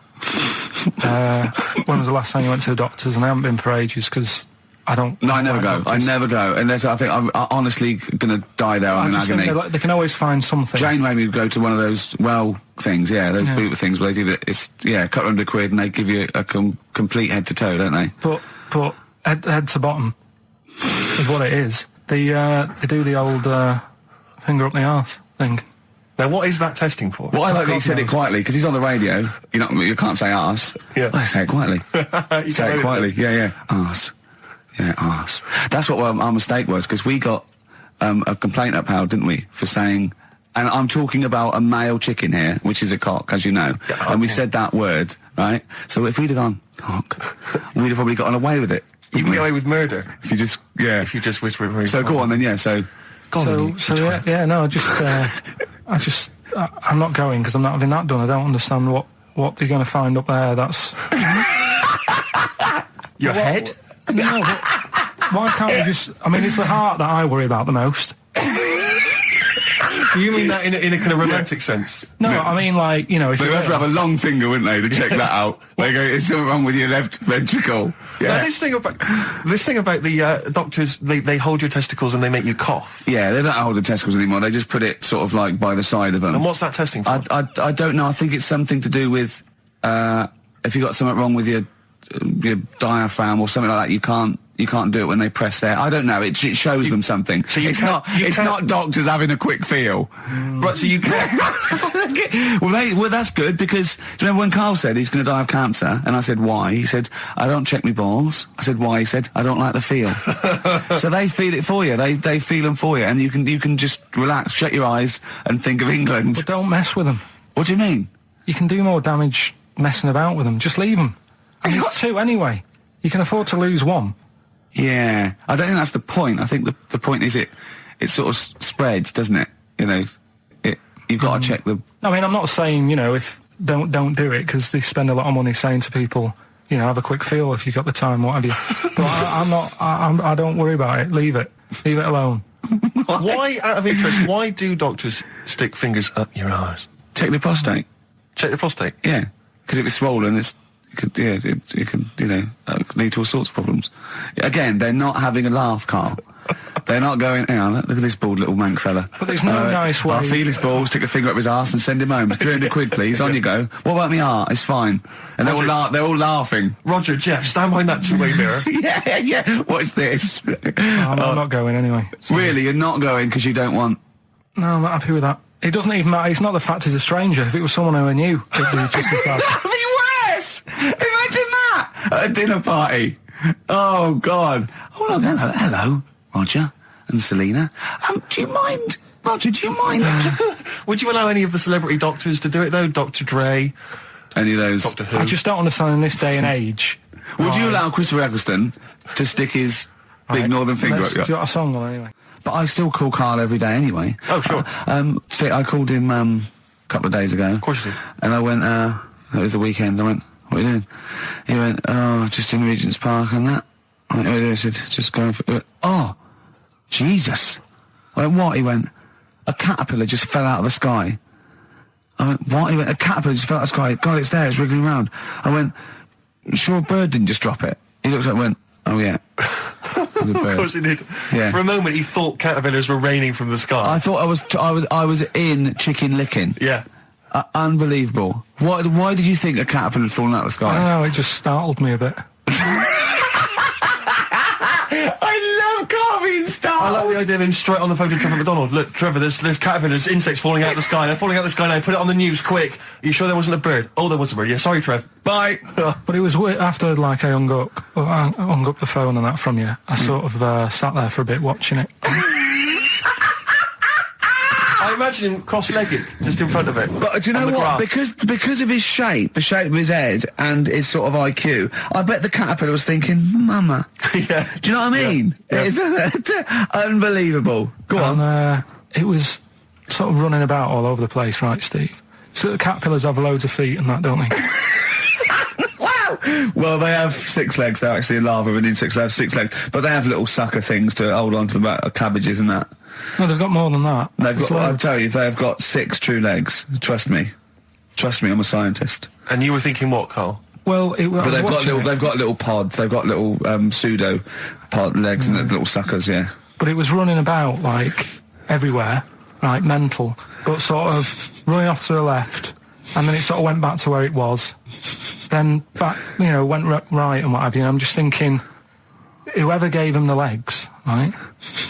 What's the point if they don't know where they're going and that? Do you know what I mean? If you can get about... Imagine that sentence. Did you hear that sentence? Can we play that sentence back? No, I don't think we can. Imagine who gave him that legs. Whoever gave him them legs, what's the point if they don't know where they're going and that? And that. Always and that. And that, but maybe you just, to be fair to the caterpillar, with all its legs, okay, and you didn't know where it was going, it had just been plucked from its house by a bird, shot up into the sky, and then dropped from 80 feet, hitting the ground. Onto the head of a weird, bold-shaved monkey.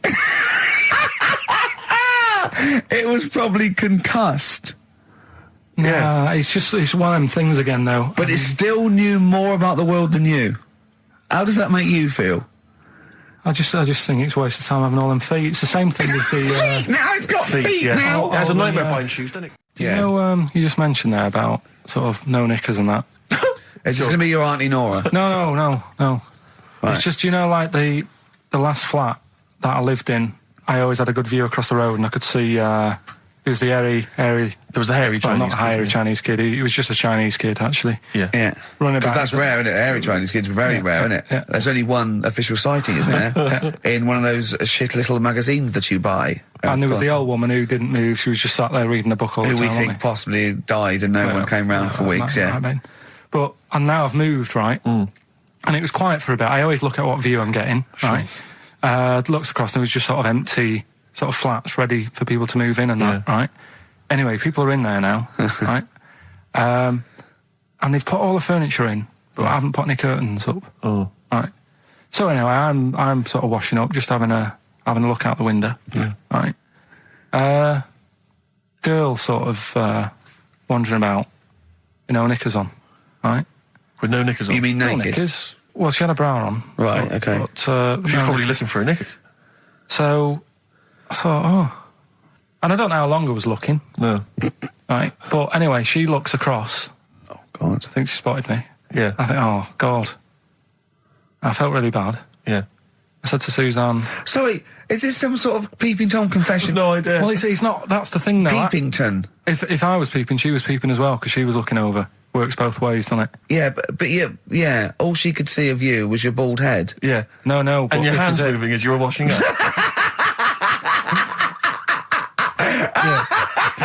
And some white-looking substance frothing up. Particularly stubborn stain on this glass. Yeah. Oh, God. Imagine that. Imagine if she looked across. I'm assuming your sink is lower than the window. But didn't she just cover up or something? Or she looked back and go, oh, you're looking up, honey? Well, the thing I did... What? I thought, just sort of drop me boxer shorts. Because I thought... Well, Suzanne said, what are you doing? What are you talking about? What are you talking about? No, just so they can see me cheeks of me. What are you talking about? No, because I thought if she thinks I'm walking about in the nude as well, then we've both got something out of it. Carl, this sounds like a bad excuse in court. I know. So sorry, you were looking at a woman dancing around naked, right? So the only thing you could do was immediately drop your boxer shorts. So she looked across, saw you fully clothed, saw you took your boxer shorts. No, she wouldn't have done because it's sort of just the top half and the sink's at a side angle, so I was sort of looking out. So she wouldn't have seen your trousers then anyway? No, she did. I moved in front of the window more. So you then made you actually climbed in front of the window. Oh, this is amazing! So you climbed in front of the window to show off it wasn't your naked lower half. Suzanne said, what are you doing? And I bet she did. What are you looking at? So I sent you in here to clean up. up. What are you doing? I'm just taking my trousers down, stand over the window. Why? Because there's a naked woman across the road. What do you think I'm doing, Suzanne? I'm exposing myself while looking at some free fanny. Leave it. What's up with you, Suzanne? Anyway. Wait a minute, can I just check? A final question. What did the woman across the way... What happened? What was her reaction? I didn't look again. I just thought, you've seen a bit of action as well. We're both happy. Let's leave it.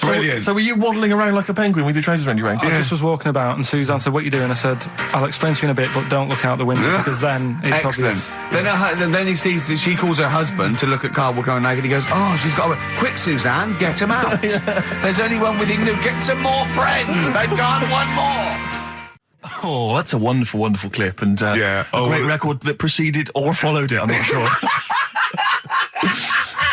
But, could I make some dedications? Yeah. Because last week, just before we had to come in to record this, popped out trying to get onto the tube, and I had a nightmare, because there were millions of protesters, so-called protesters.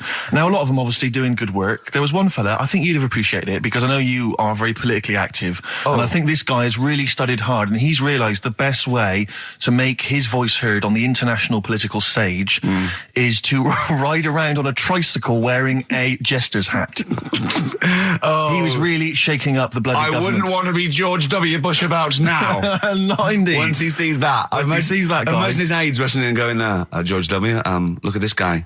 Where's that? That's in London, England. Okay, call off the forces. Is that a large tricycle? Yeah. Is he wearing a nappy?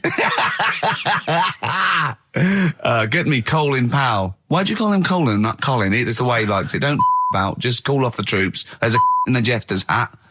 Call the troops off. Just bleep some of those bits. Have you got some educating, Ricky, for me? Got some education. I need some education, Carl. That's I desperately need some education. I want to learn about Chinese kids that are born hairier than average. I want to hear about deaf girls that can hear after their mum hits their head against a wall. These are the things I need to know. I mean, I don't wish to be disrespectful. He doesn't look like a genius. He doesn't look like a genius. But then I don't know what a genius looks like. Exactly. So, Steve. you know, I don't want to be an Look at Einstein. Yeah. Yeah. His mum thought he was mental as a child. Where'd you get that information from? That was in the Einstein book. Well, it was in the Einstein book, then it's presumably true. Which Einstein book is that? Theory of Relativity? The big book of Einstein stuff. Oh, yeah. Yeah, the big bumper book of Einstein stuff. It's for a coach trip, and you have to fill in E equals MC1 squared, 2 fish, or 3 hello, and then it's multiple choice, and you fill it. It's great. Did his mum think, A, he was a genius, B, mental? Most people go for A, but it is in fact B. She thought he was mental at the age of 28. Oh, Carl, you never let me down. You never let me down. So have you got Educating Ricky for me? We've got Educating Ricky coming up. We've got Rockbusters. We've got Rockbusters. Great as seen and talked about in Heat. In Heat magazine. It's got really tough this week now. We're not messing about anymore. Right. Got some good prizes. Absolutely, yeah, we'll talk about those later. Because, I mean, was it last week that you had the classic? Was it, I can't remember, I'm paraphrasing, Carl, apologies. Something like, I'm here in Texas, I've fallen in a puddle, and my knee has got wet. Yeah. Whitney Houston. Yeah. And also, it was last week when there was a little bit of confusion over the one for Holly Valance. Right? Of course. I don't think it was confusion, I think it was your error. Yeah. No, it wasn't. And it was Holy Valance, and you meant Pelmet.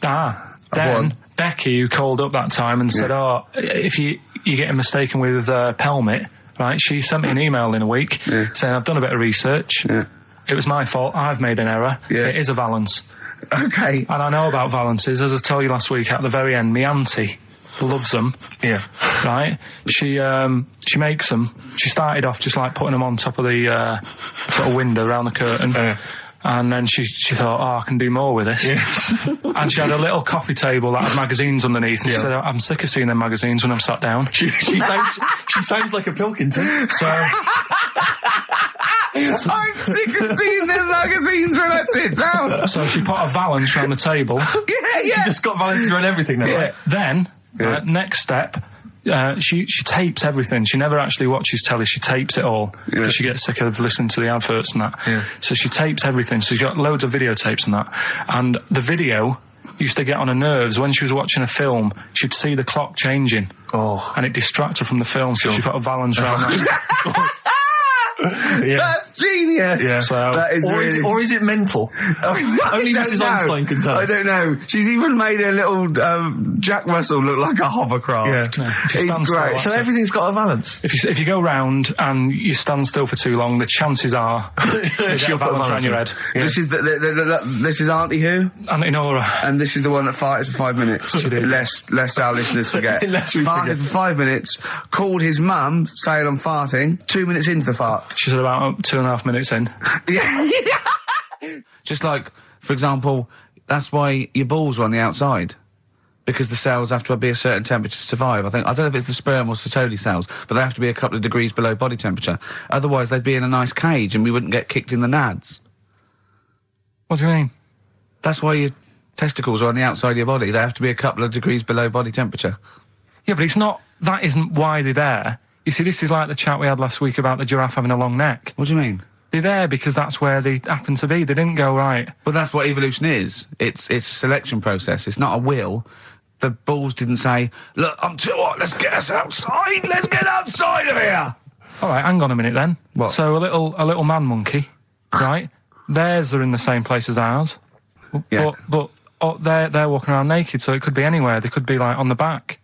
It doesn't matter where they are. They call it, well, they could be on the back, yeah. So why aren't they? This is a completely different... Steve! You started it! I wash my hands of the whole affair. And we're not only back to balls, but we're back to monkey balls. Yes. In one thing from about parasites, we're back to monkey ball news. Yeah. How do we get back to chimp testicle news? All right then, so this worm's in a fish. Yeah. It's like a little platyhelminth. I think it's some sort of... But what I mean is, why are they about? What do you mean? They Why? evolved. But why haven't they died out? Because they're very successful. Yeah. What do you mean, yeah? What do you mean, yeah? Tell me the brain event that made you say yeah in that 1 second gap. Because in a way I don't get it, and if I think about it too much, it hurts a bit.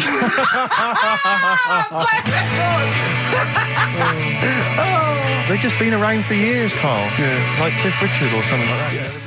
Carl's look at him. Carl looks at you like a cat. Yeah. Whenever we leave him behind, if we don't talk like straight at him and let him see our lips moving, and it's, you know, monosyllabic and very sort of, look, he's lost in that conversation there. He just drifted off, didn't you, Carl?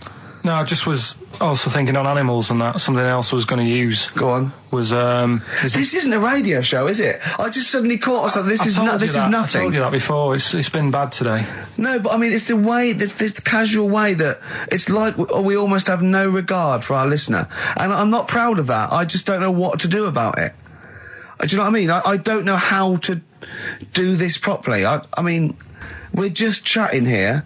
I mean, it's only Anderson who's seen through us, and that surprises me that more people haven't. I mean, what are the figures like? Do people listen to this show? I'll find out for you. You keep saying that. But, yeah, there's this parrot, and, apparently it lives I mean, Rick, it's unique, if nothing else. I mean, when you wake up with Woken tomorrow, you're not even going to hear him start a line with there was this parrot. Go on, there was this parrot, yeah, go on. And it can talk and that. Someone's obviously, you know, taught it how to speak and that. And, it flew away, and it's living in this church, right? And people are at the church doing hymns and that, and then trouble's brewing. In between the hymns. That parrot was owned by an old miner who used to swear a lot. Yeah. Well, then the vicar is going to be really annoyed. That vicar, that vicar's going to go on. I just hope it stays quiet, Rick, during the vicar's sermons. Yeah, go on. Have you read it? No, go on. Have you read it? No, because that's what happens, right? Go on, tell us, Carl. During the hymns, it's sort of effing and jeffing and stuff. Effing and jeffing? Yeah. And everyone's like going, oh, you know, it's quite funny, really, you know, it doesn't know what it's doing. Everyone's having a laugh. Yeah. But it's causing a havoc at funerals. When did this happen? Not years ago. John was a much-loved man. He was a wanker. Yeah.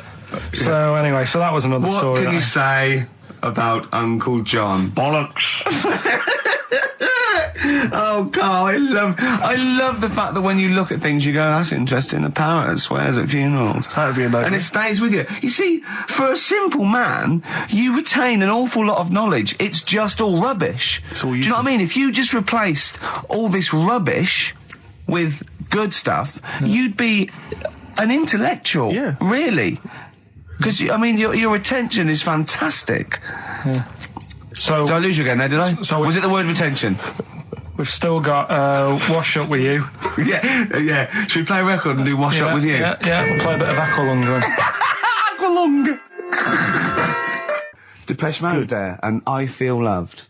Who'd have thought Depeche Mode would have been that huge? I think I'm seeing little lads from Basildon with little plinky plonky sound. I thought that'd be it. They'd be like Visage or something. That'd be it. And now they're stadium rock fillers. They're huge. They've conquered America. He went through some hard times. He came out the other way, and well done. But see, I think what you just said there is a very good example of why they are and why certain other bands aren't. Because if you think about it, for me, you see, whenever I think of a band name, if I see a new band's come along or whatever, I always use a very simple test, which is, can you imagine that you're the announcer at a huge event? Maybe it's like broadcasting around the world like Live Aid or Nelson something. Mandela Or concert. it's a Nelson Mandela Freedom concert. Yeah. And you can imagine someone He's there. Nelson's there. Yeah, with the there. Spice Girls. Oh, they're all there. But you can imagine someone saying, ladies and gentlemen, please welcome to the stage, Depeche Mode. Yeah. Rolling Stones. The Who. Exactly. But you can imagine someone saying, ladies and gentlemen, please welcome to the stage, Visage. Ladies and gentlemen, will you please welcome our headline act? Welcome, Idlewild! Exactly. Ladies and gentlemen, please welcome to the stage, Ned's Atomic Dustbin. It doesn't... Do you know what I mean? You just know. The Levelers! Some bands aren't going to make it. Ladies and gentlemen, please welcome to the stage, Mega City 4. You know what I mean? It's just a simple test. We'd like you to do that at home. If you're thinking of starting a band, or you've just named your band, you're just beginning, just phone in, tell us, or email in, tell us what your band name is, and we will use that simple test. And we will do the test. Ladies and gentlemen, will you please welcome to the stage... The Franken Walters! Jimmy Eat World. Ladies and gentlemen, please welcome to the stage, Cooper Temple Claws. I don't think it's going to happen for those lads. Here's a good It's one. a simple test anyway, but 100 email. reasons, please welcome to the stage. 100 reasons. 100 reasons I think would work quite well. Just to give the email address, ricky.gervais@xfm.co.uk. You've got a real problem with Rick Waller, haven't you? I just, And he turns my stomach. I know, but don't... Because he's arrogant as well, though. Exactly. That's the problem. To explain to people that... No, he you know, is a bit it's arrogant. It's his whole thing that it's the whole package, so to speak, that you don't Well, there's another thing in this quote, because it's he's not just the fact that he eats too much. He tried apparently to lose some weight, and he said the first month I lost 11 pounds, the next I lost a stone, but in the third my body did somersaults and I put on 9 pounds.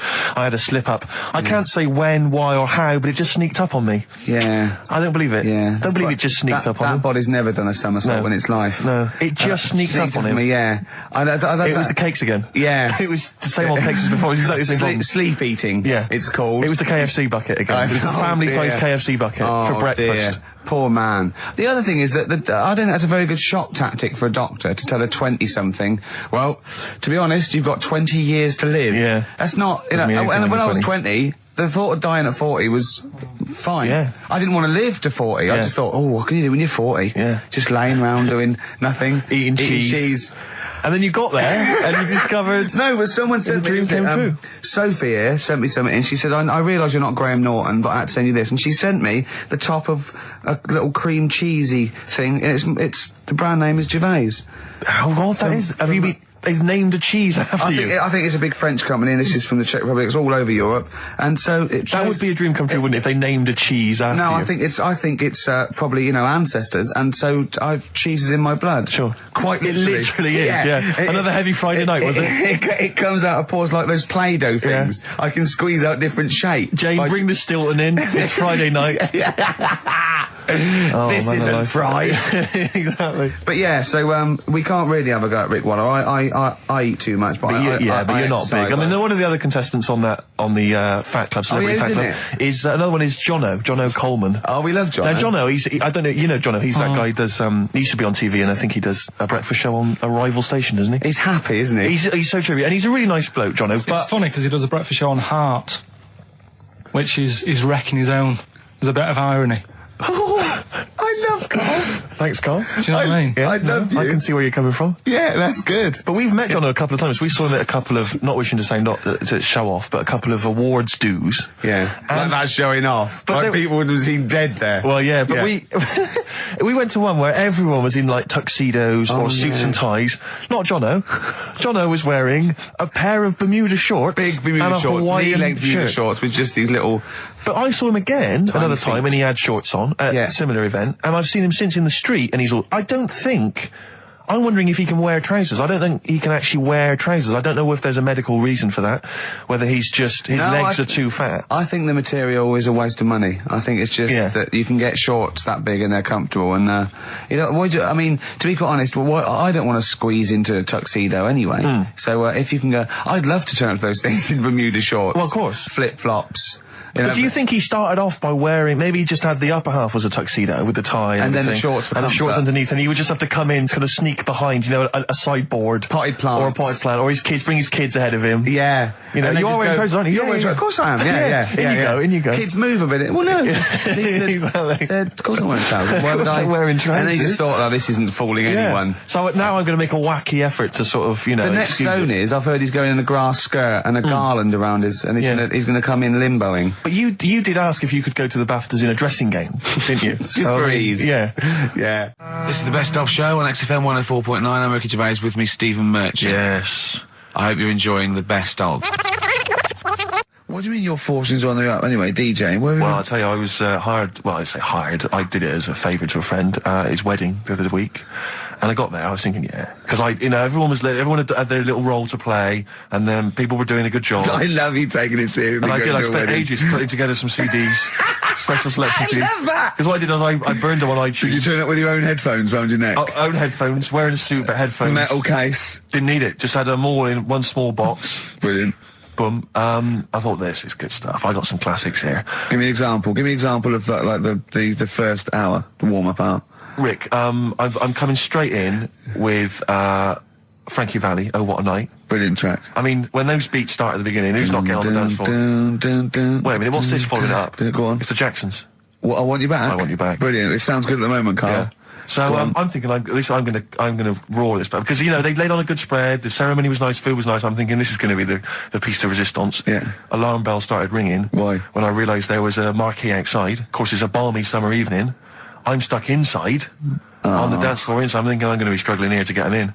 And even with flavours like this, I thought I'd struggle, Rick. So I'm sat there in my suit. I'm sat behind this little DJ console. I've got all the big numbers. There's one or two people making some token effort, but frankly, most people are outside everywhere that time. I was livid. Of course, they couldn't hear it out there. So I was playing to an empty room, really, and I was furious. I was absolutely furious. Because, I mean, what is, you know, they're wasting my time. They're wasting now. I could have just stuck the CD on and gone out. They're wasting Frankie Valli's. Frankie Valli's time. They're wasting the Jackson 5's time. They're wasting, you know, D-Light's time. Yeah, yeah. And, so I'm sat there, and there's a couple of people making a cursory effort. Mainly when they come to get a drink from the bar, they might have a little quick, you know, couple of two. You shout, we don't want your Not interested. All of you or no one. All of you or no one at all. And, then there's a microphone set up because people have been doing speeches. This little girl gets on the mic, right? It's being funneled through the speaker system. So every time I put my headphones on... Miss Dynamite, was it? It wasn't sadly Miss Dynamite, although she decided to have a little go at MCing. She was screeching a little head How off. old is she? Oh, I don't know, 8 or 9. At their most annoying. when children are at their most annoying, because they've got a bit of confidence there. They're a bit cocky. They're not shy anymore. They're a bit arrogant. Yeah. She's screeching her head off, so I'm playing, you know. And she doesn't know it. Your face! I'm playing into the groove. No one's getting into the groove because she's going mental. She's just going, what's this? What's this? I don't know what this is. Play something I know. I'm thinking I haven't got any bloody DJ Otsu or Crazy Frog. I'm not going to play what you... So she's just screeching along, ruining it for everyone. And I say everyone, there was no one there. So me, she was ruining it for me. I bet you were really angry. I was furious. But of course as well, every time she screeched, it went through my headphones. So of course and then her dad comes along, right? And I'm thinking, all right, he's seen what's happening. Just imagine you in your suit, sweating, getting annoyed at someone ruining your set that no one's listening to. I think, her dad's coming over. He's going to put pay to this. He's realised that, you know, she's causing a disturbance. He comes over there, joins in. No. Sits her on his lap. He's just saying, hey, she's having a whale of a time. I'm thinking I'm furious. I'm thinking it's his responsibility to shut her up. He's not going to do anything. What can I do? I can't step in. No. And I know very well that if I interfere, he's going to say, oh, well, she's enjoying herself and no one's dancing anyway, and we'd have just got into a fracas. Yeah. And I didn't want to start a fight. No. Because I don't know, but he'd have knocked you out, wouldn't he? Someone would have got knocked out. And I'm not saying who it would have been, but, you know, but to bear in mind, Rick, there would have been 2 of them. And, so I didn't want to get into a fight with him. And, anyway, so I'm playing. Anyway, so my friend came along. He realised what was happening, and I didn't have the guts to unplug the microphone because he'd have known. You see. Yeah. So I got my friend to do it when she had her back turned. So he pulled the plug out. The microphone went dead. She went, "What's going on?" I went, "I don't know what you're talking about." I said, "I don't know." She said, "Where the microphone's?" I said, "You must have broken it." I don't know what's going on. Someone will probably make you pay for that. And anyway, at least we shut her up. That is great. But it really went from bad to worse. And you know, there's that thing when you panic, you start panicking, so you're putting on a lot of flavours that you would have saved to the last hour. What are we talking? Boom, Boom, Shake. Exactly, you're throwing him in early. Love Shack's coming on way too soon. Really? Oh, Love Shack before 11. It's heresy, but I had to do it. But anyway, in the end, I made the bride go and get some people in. I said, look, it's your special night, all right, and they're going to enjoy this. I'll be honest, love, this is a washout, and it's up to you to turn this wedding around, or I'm walking. And I tell you, they're going to have a sour memory of this evening, unless you bring some people in. Everyone in dancing. So she got him in at the end. Brilliant. And I'll tell you this, Carl. I mean, I don't know what you say, but they were loving it. They were absolutely loving it. A bloke came over and said, "Have you got Amarillo?" I said, "No," but I put on something even better, Delilah. Wedding crowds always go for Delilah. A song, of course, about old man killing his wife. But it always goes down very well, strangely, at weddings. They get into a sort of hokey-cokey thing. They went berserk for it. And I was following it up with, I had the monkeys, I had all sorts going on. Brilliant. Of course, you know what happens. I'm going great guns. People are absolutely loving it. They're rocking it. I throw in, I had something cracking on at the end. Come On Eileen, of course, was on. People were going berserk for it. Which is unfortunate because the bride's name was Eileen. Yeah. And then the bride pipes up. I'm throwing the bouquet. So they all traipsed off outside again. I was furious. Oh, no. I plugged the microphone back in. I said, what are you doing? We got, but they went out. Then, of course, you can't get them back once they've done that, because all the women are running around. I got the thing. And then they got to wave everyone off, throw the confetti. They ruined your day. I was having a great time and they ruined it. She ruined your special day. She ruined my special night. Oh, no. It's on her head. What would you put on about now, Carl? What if I was DJing? Yeah. Probably a bit of a world party. Go on. Interesting. Into films and that. It's just that I only, I've just got the 5 channels and flicking about, and I'm not impressed. I mean, I can understand why more people listen to radio and stuff. Yeah. Well, not this one, but go on. Well, when was it? When was the last time I sort of sat down and had time? Because I'm always busy doing stuff and that. Sure. Moaning takes up about 3 hours a day. When did Wimbledon finish? A couple of weeks ago. Right. Found myself sat there, right? I'm not having a go. I know we stopped Cheeky Freak of the Week and all that, right? So I'm not going to be having a go. Christ, I sat there. I'm scared.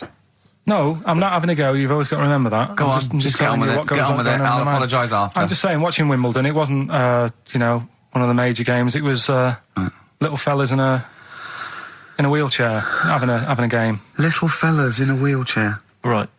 But for me, I mean, great. They're doing a sport and everything. Don't put it on the telly. What was up with it? There wasn't like a rally going on. No, do you know what I mean? Do you know normally, Christ. like with the well, not Tim Enman, but with some of the other with some of the other players and that, they're playing for ages, aren't they? It's like, who's going to win this and that? Yeah. None of that. It was just like, hit it, net. Oh, Christ! Oh, God!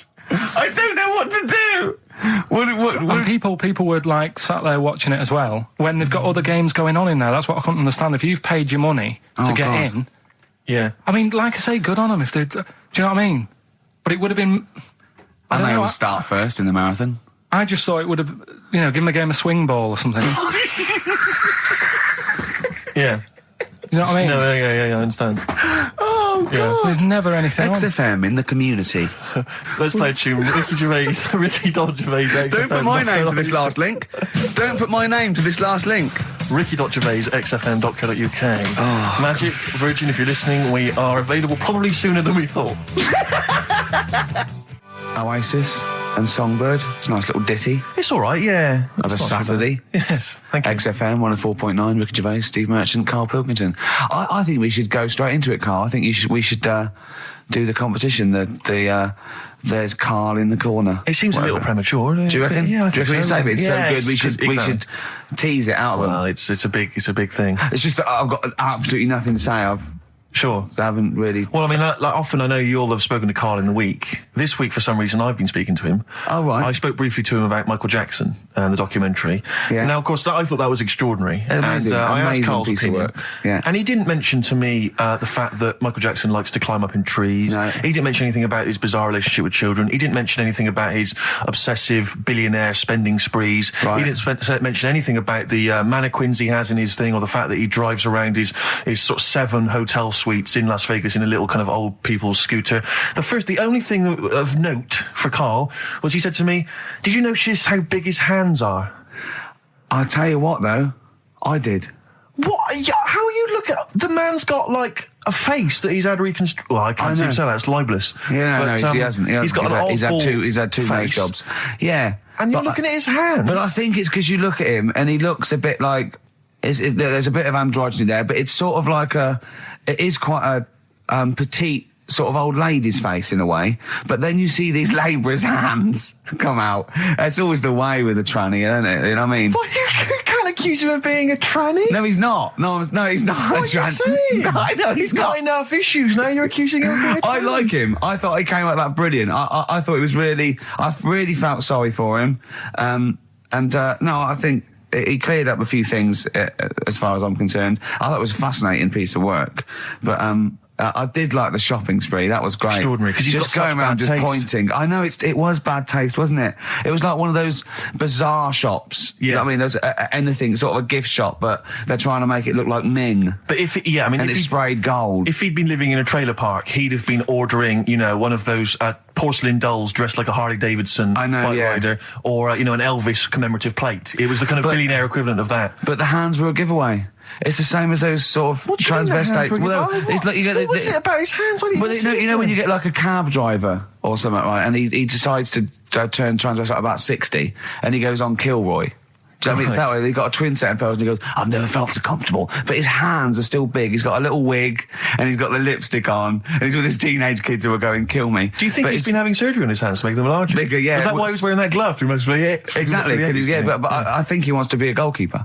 Right. And they said, "Well, you can't, Michael. You got a big hands." It would help him climb the trees. It's right. Yeah. And he can play tennis now without a racket. Yeah. So what did you make of it, Carl? Were you intrigued? The Michael Jackson thing. It's it was all right. Yes, We've also got a new feature, Cheeky Freak of the Week. That's a new feature, isn't it? That's a new feature. Cheeky Freak of the Week. Let's do Cheeky Freak of the Week. What is the cheekiest freak of the week? I'm just going to apologise now. I've just had freaks, sorry to freaks. Okay, right, go ahead. Well, I say it's a new feature, but we've sort of touched on it in the past with... We always talk about freaks. Hairy Chinese Kid. Yeah. We've had the Pillow Man. Yeah. Oh, you called a draft excluder? Just make a note of that, would you, Rick, on the list? People without arms and legs. But at least, you see, the Pillow Man, what do you picture? Because I was saying to Ricky in the week, right, I'm a great fan of the Elephant Man. That's his favourite freak. Of all the freaks, Do you know why he said? He said because you get what you pay for. When someone says the Elephant Man, you get what it says on the tin. Right. You know you're going to get it. Yeah. Do you imagine, Steve, if you had a mate and you said, "Where are you going?" He said, "I'm going to go see my mate." And you go, "Which mate?" And he said, "The Elephant Man." Yeah. Straight away, you haven't even met him, but you know what he's going to look like. Yes. Right. That's what I like about that. Hairy Chinese Kid. Yeah, you know what you're going to get. Pillow Man. Yeah, not so good. What does that mean? It could be one of those big fat things on that show, couldn't it? A big pillow, like a... Yeah. They had that big thing about the fat people and feeders. They were getting up to like 60 stone and that big one. And there's a thing called fat admirers that just fancy fat women, right? And you writing that down? Yeah, sorry. And they had blow up versions. It looked like a bouncy castle. Wow. Yeah. Really? Yeah. You'd be knackered when you blew that up. Yeah, you just wouldn't want to go forget it. Yeah. Oh, God. Well, that's people being cruel as well, isn't it? Because after watching the programme on Channel 4 about the fat people and fellas who like them and stuff, there was a story on one of the news websites about some fella in Germany, right? He was a big fella, must have been about 50 stone, and he fell over, right? And I think he hurt his ankle or something. And they sent firemen instead of like an ambulance. Yeah. So straight away they're having a bit of a laugh. They're not. No, they've got winching gear. Well, they didn't know. They didn't have winching gear. They had to use the hose pipes to carry him out. I think it was Anna Nova, that news website. They had to use the hose pipes. So they made like a bed using the hose pipes. Oh, yeah. And had to carry him out on that.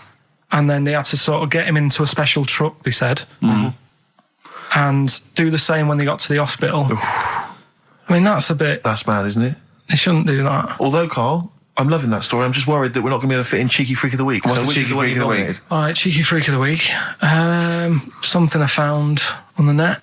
Yeah. A fella who had 27 toes and fingers. In a jar? No, still on him. And proper ones as well, not like little stumps and that. Proper, fully formed fingers. Was he a pianist?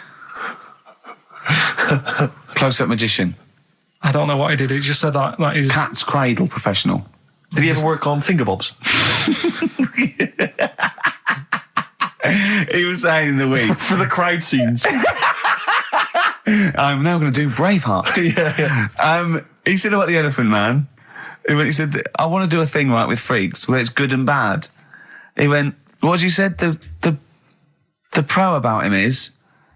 What about the fella with loads of fingers, or...? No, the Elephant Man. Well, he said the bad thing is he stretches his jumpers. When he puts them on. Yeah. And what's the good thing? Sort of, he never gets up and goes, "Oh, my hair's a bit of a mess today." No. He's always having another bad face day. I'd like to complain about this head and shoulders. Are you taking the piss? Yeah. Oh, dear. So that's freaky. Didn't you see an elephant woman in Manchester? Yeah, leave that. What do you mean, leave it? No, because it is sad. I know it's sad, but I mean, I don't know what my next sentence is. No, people always that think, should be the end. I don't need to say anymore. People will know what she looks like. It's a good name for her. Did she like buns? Oh dear! It was when it's when my dad was a taxi driver, and he used to sit in the front. Yeah. And she used to get a lot of taxis. Yeah. And he only charged you half price, didn't he? He was a good guy. Well, the bad thing is as well with people like that, you don't want to offend them because they never forget.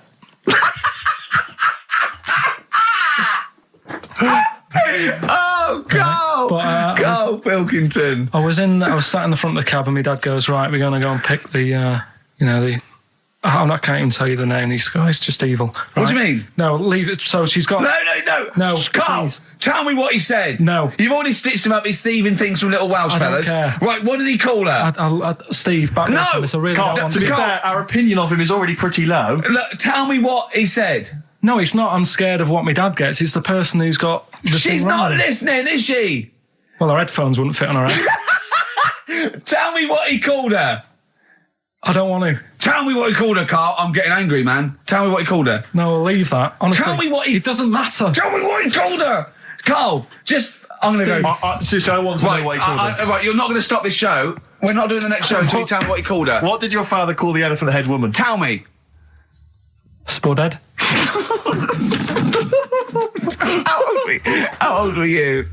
I don't know, about 9. Did you expect to see a potato with a dress? He did sort of, again, it's a good name. Do you know what I mean? I had an idea of what it was going to be about, and he said, "Do you want to stay in the car, take you home, because you can't..." Spudhead, she got lovely eyes. Can't. Come on, man. That's it, by the way. Is that all of it? Cheers. Bye. Brilliant. Well, let's end with LL Cool J. Yeah. See you next week. Last night we were sat in the pub and I was saying, right, let's not even worry about new features then. Let's get the current ones, going. Like what? Good. Like the one that I was trying to work out, the cheeky freak of the week. Think of that! Yeah, but Think of that, though, as a normal conversation. Yeah, I'd looked online, right? I didn't find that much. I found... actually, I'll tell you what I found later. Brilliant. We're looking for them, right? And then at one point, I think you said to me, "Go and, what about the Guinness Book of Records? Yeah, they'll have like the best freak in the world or whatever." Yeah, ever. So I said, yeah, bring one in. Now you've got one at home. Yeah, I got a couple. But you couldn't be bothered carrying that in today, so I had to go out of the pub that I was at. Yeah. Nip into Borders. Yeah. Buy Guinness Book of Records. Yeah. Out of my own money, $18.99. Yeah. Bring it back, and then you said, "Oh, I don't know if I want to do this feature." So it cost me 20 quid for that. I had to buy a video for Silence of the Lambs film clip. I'm actually out of pocket at the end of this. Just looking through the Guinness Book. That's still the funniest thing, isn't it? Squeaking at someone when they got a cup of tea. Right. There are a lot of what strike me as seemingly pointless feats. The Guinness Book of Records is right. The Guinness Book of Records is great. I used to love it as a kid. I've had about 10 copies in my life. The last one I bought a couple of years ago, present. It was really good. I love it. I love the real records: tallest, fattest, thinnest, best, fastest, most expensive, biggest, and all that. But the ones that really annoy me are the ones that. The reason these people are in there for it are the only people that tried. What? Yeah. Balancing the milk bottle on your head. Most watches eaten. I just found that one. Kim Sung-do from South Korea ate 5 watches, the entire watch with the exception of the wristband, in a time of 1 hour 34 minutes. What do you make of that, Carl? Made him regular. Come on. How did they time him? Most live rattlesnakes held in the mouth. 8 live rattlesnakes held by, it just says an idiot. Yeah, this gives you an idea, Carl. Talking of idiots. Do you want to get into Guinness Records? No, Carl, come on, that'd be brilliant. There's things in there that are just absolutely anyone could do. Like that one in Big Brother, I was watching it, and it was balancing sugar lumps. I want to go. How many people try that? If there's schools around Britain going, listen, we've got to get in the sugar lump award. It's grassroots level. There's not enough kids balancing sugar lumps. How can we compete in the world market? I was looking at it last night, and there was one about the farthest that a dog swam. I think it was something like 9 miles, but it had no choice, did it? Do you know what I mean? He took it out to the Atlantic or something, and so he didn't want to do it. Threw it in the water. Yeah. So it's not all right to put it in a bin bag and chuck it in a canal. No. But, it's for a world record. Yeah. 9 miles it did. Oh, God. Possible ones that you could do, Carl. What's the most Forrest Gumps fitted in one wheelie bin? What about this one for you, Carl? The record stands at the moment for most arrows caught by hand, but that's quite tricky. So what about most arrows caught by head? Yeah. And you would just fire arrows at your head? They wouldn't, it would just skim off him. Do you think so? Yeah, the roundness, it would never actually get any sort of, connection. Fastest human crab. Could you do that? I'll do that. Can you form the crab? Can you do that? What's that? It's just like go bending over backwards and running. Do that. No. Alright, what about, what would you be good at? what about hamburger stuffing? Right, Carl. Alright. In the mouth, you mean? Well, it says the record for stuffing the most regulation-sized hamburgers, including buns, in the mouth at one time is how many? How many hamburgers with buns in the mouth? This is just... You're not swallowing anything, you've just got stuffing in your mouth. You'd be so good at this because your shape of your head. You've got a shape... His head's just like Hamburglar. You'd be good at this, man. Yeah. Honestly, you'd be perfect. You look like Zippy. And the great thing is your head's empty, so you could get more in there. Do you know what I mean? This guy had a brain to contend with. Do that. What is it? Is it possible? Is it mental? How many do you think it was? There were 3 burgers in buns. What do you reckon, Carl? What, how quick he ate them? He didn't eat them, it's just how many he can stuff in his face. So literally hold them within his cheeks and his mouth, but don't swallow anything. So what, how many burgers? How many burgers did he manage to get into his face? So it's a fella, he's not... Yes. About 5? No, 3. Is the world record. 3 is the world record. How big are they, though? It just says regulation size.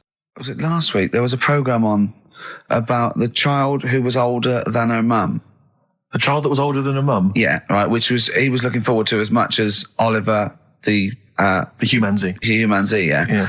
And I didn't see it in the end. Did you miss it as well? I missed it. So and is what it is this little girl, and she's got an ageing thing. So he was telling me about this. So it's all from him. He went, and what it is, right? She's about 5, right? But she's aged, so she's actually 90. Right? And I went, oh God, really? He went, yeah. And then he went, could she get served in an off licence? I went, no. He went, well, that's not fair. I went, what do you mean? He went, well, I said, she's 5 years old. She's a 5-year-old girl. He went, yeah, but she's got the body of a 90-year-old. So, oh God, let her have a fag. Wouldn't you let her have one if she... if she asked? Yeah. If you worked in an off licence and she wandered in, right, and... So she's 2'6". Well, I don't know because I haven't seen it. I don't know that much about it. Yeah, she's a 5-year-old. She's 2'6". It's just an ageing process, which is a degeneration of the cells, like what ageing is. It doesn't mean she grew into a 90-year-old woman with a scarf no, exactly. going around the streets. What did you imagine it looked like? I don't know. I mean, she's ageing fast, yeah? Yes, but it's more to do. It's not. Yes, yeah. Because it was saying that her mum and dad are pretty stressed out about it, and I kind of thought, well, you'd be forever buying birthday presents. It's not like she's morphing through various ages. Like, my God, look, she's 58 today. 59, we can't keep up. Well, how's it work? Not that. It's not like it has the same effect as aging on the body. So at a cellular level, there's a degeneration as quick as if she'd gone through. I don't know. I got this from you. I'm guessing, Carl. It's not like she's watching Top of the Pops one week and she's loving it, then the next week she's going, I can't understand what they're saying. Yeah. She's not like music in my day. Dance. I remember when I was 4.5. They were real bands. Now, that S Club 7 were excellent. Yeah. But what's this tripe? S Club. But if she wants a fag... She's 5 years old, Carl. But she's got to experience everything in a short spell of time. Do you know what I mean? You've got time to sort of... I think you're thinking of her life like that Fatboy Slim video, where it starts off as something crawling out of the sea and then it evolves really quickly over 3 minutes. I think that's not the case, Carl. Her mind isn't... She isn't aging in her mind at the same time. No, she's not living a whole life in 3 weeks. It's just her body is degenerating quicker than it should. So if you worked in odd bins, you wouldn't serve her with a bottle of wine? No, I probably wouldn't. Well. Unless she had some ID, which would probably be cruel, isn't it? I said, well, on that and on top of all her other problems, he wouldn't even give her a glass of... Yeah, a bottle of wine. And her ID wouldn't look right, because she's ageing all the time. The photo would never match. Yeah. Look at my hair there. That was last week. Well, it was 2002. Exactly. Oh, dear. We don't know enough about it, so... No, I haven't seen it, so, yeah, maybe we should apologise, because that could sound callous and cruel, because I don't know what the whole... It was just the title. The vibe of the... Yeah, I know the title that excited something you. like, I'm older than my mum. No, it's the child that's older than her mother. Well... Yeah. So that was weird. There was some good stuff on in the week. You missed that, did you? You didn't watch that? Didn't see that. Saw... Maybe someone have it on video for you? Yeah, if you taped it and, send it in. Watch it on fast forward, she'd really age then. Imagine that. Whoa! Carl just remembered, we've got Cheeky Freak of the Week to fit in. I don't know what to do. What's your Cheeky Freak of the Week, quickly? Just throw that away. Right, well, it's just like, we look at Cheeky Freaks. Is this show offensive in any way to some people, do you think? Ding dong. Got any buns? Oh, it's the Elephant Man. Go on. Right, well, it's a bit of a problem for you, this one, Steve, right? I'm chucking it forward to you. Remember the Cheeky Freak of the Week that we were talking about? That illness where people age quicker? The 5-year-old girl that was older than her mum, and he said to you, what, if you ran off like you wouldn't serve her fags and beer? And you went, no. You went, why not? And you went, because it's a 5-year-old. Yeah. Right? You went, oh, she's got enough problems. Give her some fags. You remember that, don't you? Sure. Yeah, right. So, another dilemma for you, right? Picture this. You're running a restaurant, right? Door goes, right?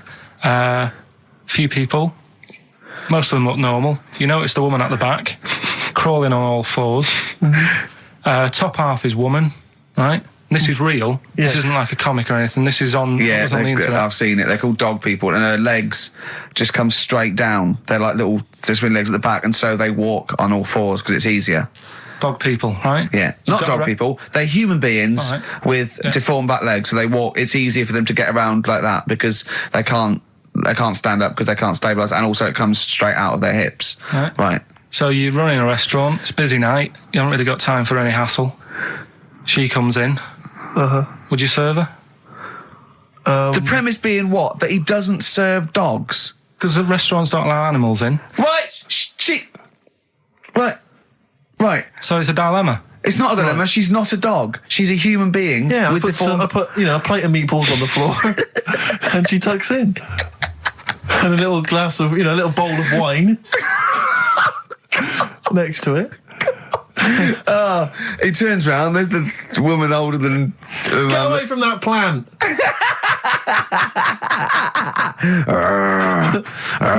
Is service included? Oh, dear.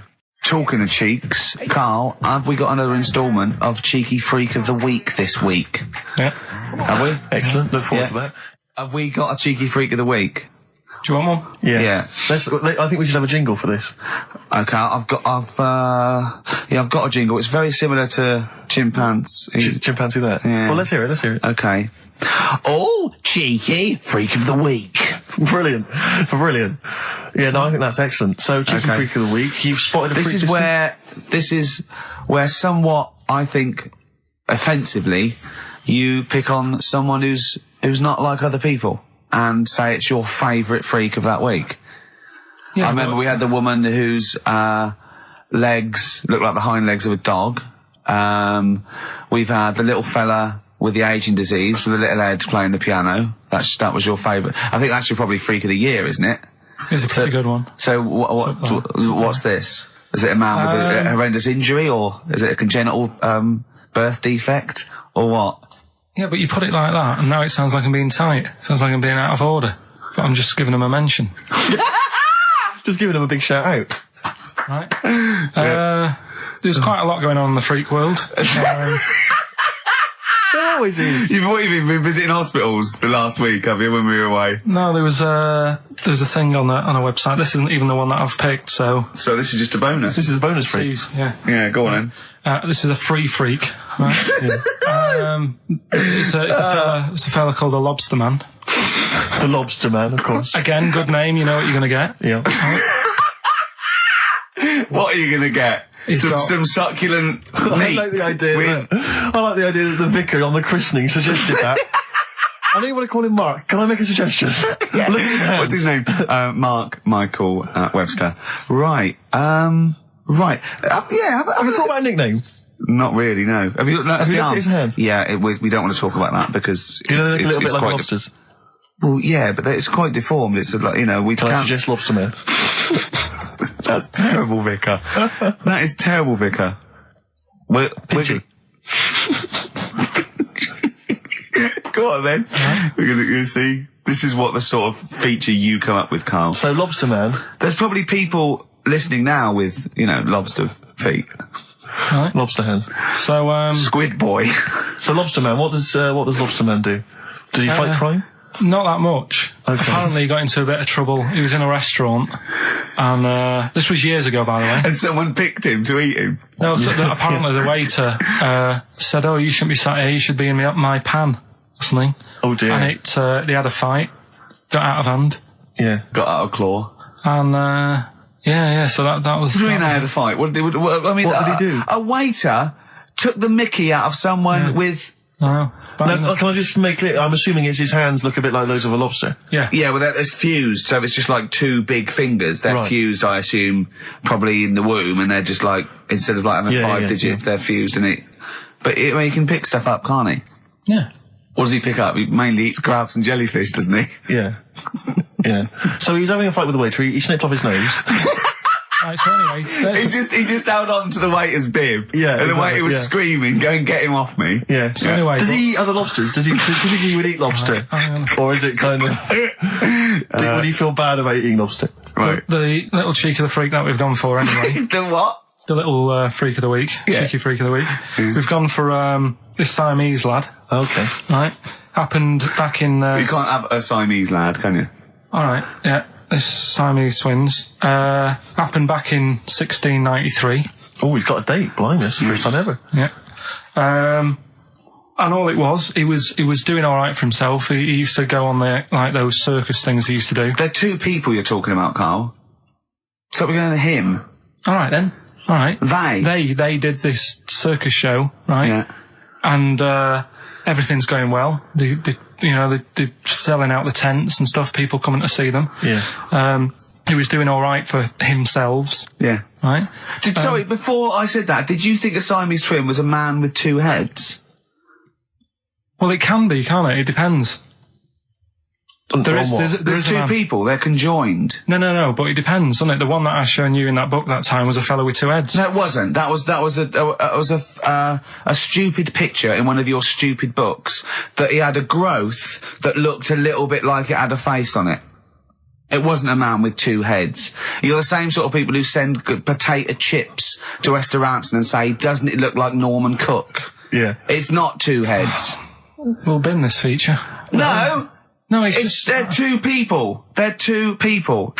Conjoined twins. Yeah. Right, so these... They just happen to have a similar taste in clothes. Okay. Anyway, so they were doing all right, and it all went wrong when he crossed the road, got run over. The lad with 2 heads got run over. That's it. What? How is that cheeky freak of the week? Just because he got my interest, and I kind of thought, why didn't he just look both ways?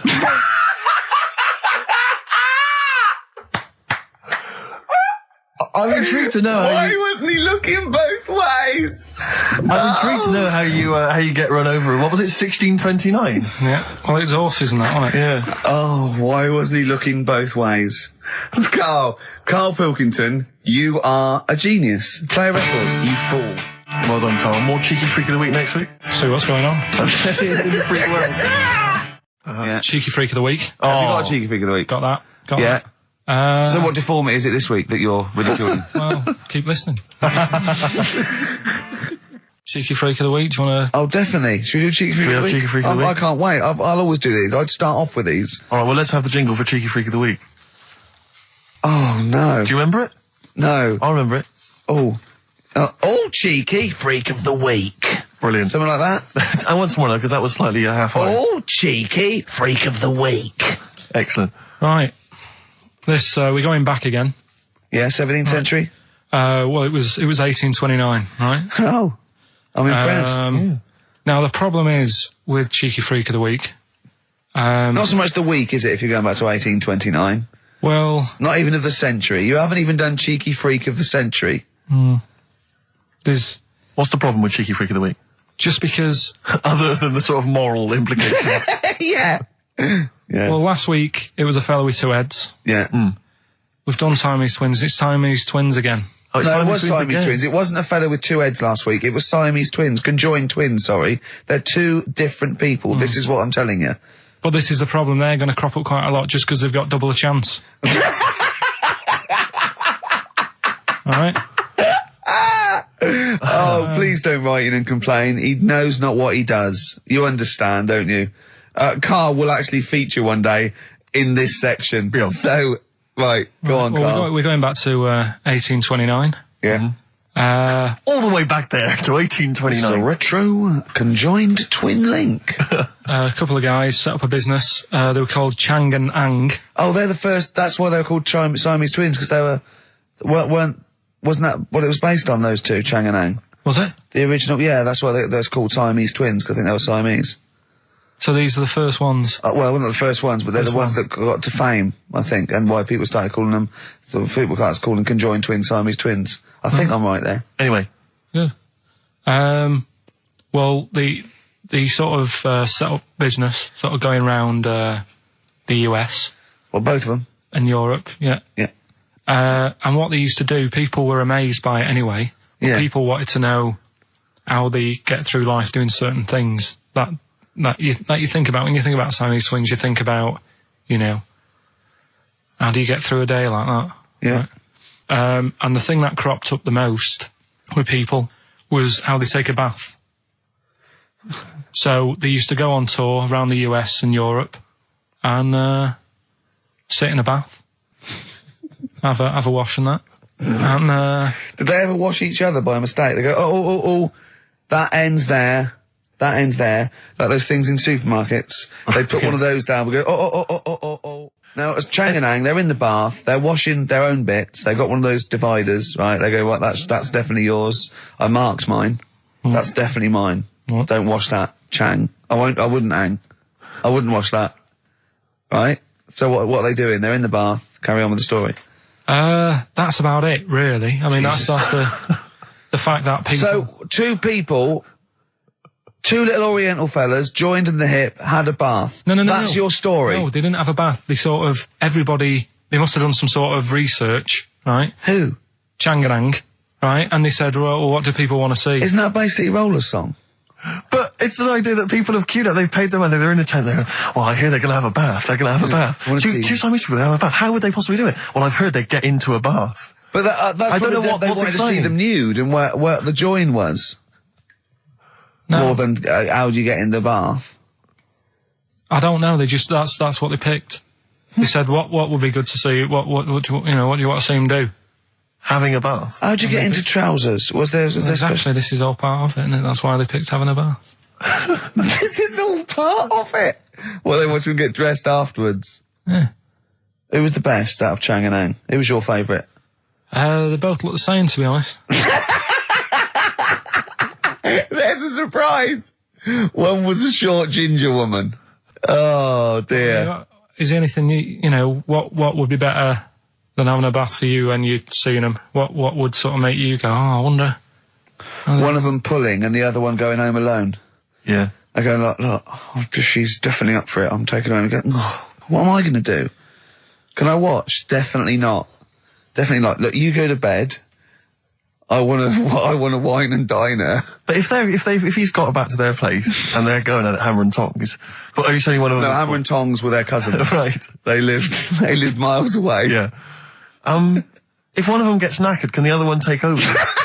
God, I think we play a record. That annoys me. What? That sort of being at it all night. What do you mean? Let's put a song and I'll come back. What do you mean? No, come on. Seriously, because okay. R.E.M. yeah. Well, after R.E.M. Night Swimming, being at it all night, and why it annoys Karl. Cheeky freak. Controversial cheeky freak of the week, where Karl finds a human being with some sort of congenital or imposed deformity, or So and we talk about that in a wry way. Do you think that's big and clever? No, but that's just it. It's never about taking the mickey out of someone, right? It's to make you think. I'll tell you what isn't big and clever. How lucky you are. A dwarf with learning difficulties. Nice. Yeah. Well. We'll explain it to you. See, you know the sort of things I find incredible. Go on. Mirrors. Shiny objects. Kettles. Yeah. Oh, God. Well, listen, remember the time when I told you about the baby that had a baby? The baby that had a baby. The baby that had a baby. Yeah. It's happened again. No, it hasn't. Well, it didn't happen the first time. It was in the papers, I think, on Monday, in all the tabloids. So it's a twin where one has grown and the other one is still at a fetal level. No, it wasn't, though. It had grown. He was saying to his mum... Who was saying to his mum? The little kid who was 7 years old. And he kept saying... Yeah, he was pregnant. And he was pregnant? Yeah. I know. What do you mean? And he was saying to his mum, oh, God, I don't feel well. And, like, his belly was all swollen, and they thought he'd just been eating cake or whatever. And he was saying, I can feel something moving about, and they were like, stop messing about, there's nothing wrong with you. Eventually, I think he was in gym at school. In gym? What, Jim was pregnant with him?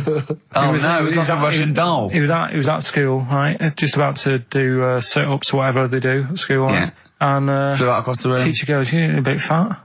You look a bit pregnant. And so the best thing to the doctors took him, said, you're 7 years pregnant or something like that. What you... What? Or something like that? You're 7 years pregnant. Or something like that. You're seeing the doctor. Carl, why don't you think about what you say before you say it? See the reaction I get. Now, the gazelle, I didn't get excited like that. 7 years pregnant. Send it in. If someone's online at the moment, just having a look around, it happened on Monday or Tuesday. Because I told you at the pub quiz, didn't I, Steve? I said to you, I know the baby's had a baby. Yeah. And you were like, yeah, whatever. Well, I just thought you were talking nonsense as ever. Well, we'll find out. You're 7 years pregnant. Yeah. You're a fool. Play a record. Well, we've still got stuff coming up.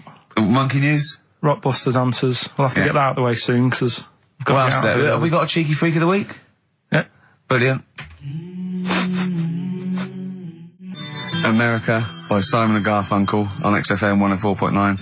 I'm Ricky Gervais, and I understand I'm about to read my words, Steve. Well, once again, there's always someone, and it looks like it's Mike Lamb who has come to Carl's rescue. Lambo's let me down then. Doctors have removed a 4-pound baby boy from the stomach of his 7-year-old twin brother. Yeah. Alan Jan Niamatilev was born with the freak fetus growing inside him. For 7 years, it lived like a parasite until a school doctor became alarmed about Alan Jan's bulging tummy and took him to hospital. Surgeons who gave him a scan operated immediately, unaware that the baby was attached to the boy's blood vessels and still alive. They saved Alan Jan from certain death, but knew the 8-inch fetus was doomed. So there we are. Boy pregnant with his own twin brother by Barbara Davis. That was in the Mirror, apparently. So, I've read on and all the facts are right. They took him to school, the parents didn't realise. And that isn't even this week's Freak of the Week. I mean, that's you got that for free. You got that, you can have that. That's the free Freak of the Week. Free Freak of the Week. You know, that's giveaway, that's like 13.5% extra. Yeah. You know what I mean? That you might get with hairspray or something. So that, I mean, if that's just the throwaway Freak of the Week, there are 2 Freaks of the Weeks there. If those 2 figure, I can't wait to see what the actual Freak of the Week is that people are paying for. Is it incredible, Carl? I'll tell you what, something else you can have for free. Go on. Another sort of freaky thing, right? I was watching this programme in the week. Right? What? I don't know what it was. But it was about, I just saw this little fella on it, right? What do you mean, little fella? He was doing this history thing. Oh. Right? Yeah, I know what you mean. So, is this he's found out that a Viking was a bit like him? Yeah, that's it, yeah. He was boneless or something, or he's... well, that's the weird thing. What do you think of that, Steve? He's what? He's boneless? No, he was called Harry the Boneless or something. Yeah, but you know what you're going to get there, don't you? That's what I mean. Always have a name, Elephant Man, you know. Harry the Boneless. Where is he? You know what I mean? I'm meeting someone, waiter, what's his name? He's called Harry the Boneless. He's over there flapping around. Yeah. He's over there in the bucket, having noodles. That's what I mean. But, do you reckon you could do that? Do you reckon you could have your bones taken out? I love talking to him! He's brilliant, it's like talking to a 5-year-old. I was asking Suzanne when she was watching it, and she was like, ask me later. Yeah, brilliant. She wanted to know about, What did you said? You were watching this programme about history, right? About Vikings. Something like that. You turned to your girlfriend and said, do you reckon you could have your bones taken out? Yeah. I love that. I mean, that is why you are my favourite What do you mean you think you could have your bones taken out? Firstly, why would you have your bones taken out? If you've only got a small flat or something, and there isn't much room, Yeah. right? And what I mean is, would all your organs still do the stuff? No, they wouldn't. You'd just be mush. Listen, I'll teach you something now, right? The skeleton, right? Spam. Yeah? Support, movement, anchorage. No, support, protection, anchorage, movement. Spam. That's what the bones do. Yeah? You couldn't stand up. You wouldn't be protected because they protect us rib cage, skull, of course. Anchorage, everything holds onto it. Every muscle is tethered to pull against something, like a crane, a pulley system, so you wouldn't be able to move at all.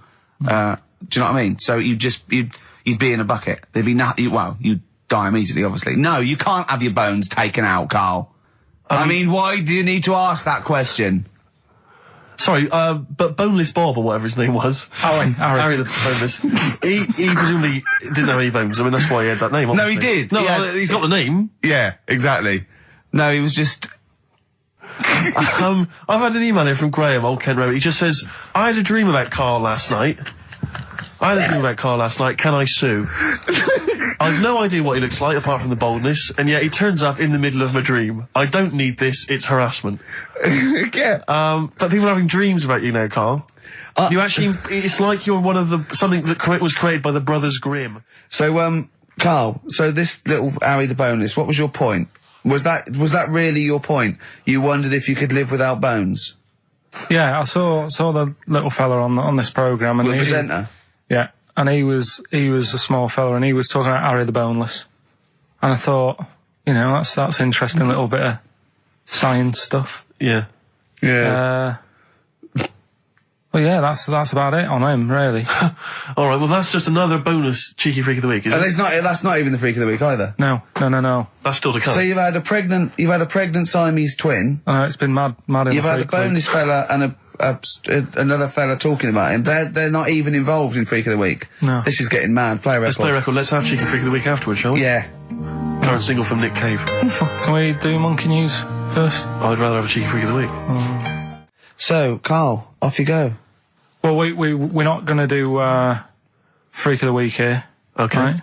Because we've done quite a bit of that in the last 20 minutes. We've right? OD'd on freaks, you think? Yeah, sure. We'll just shift it a little bit. Okay.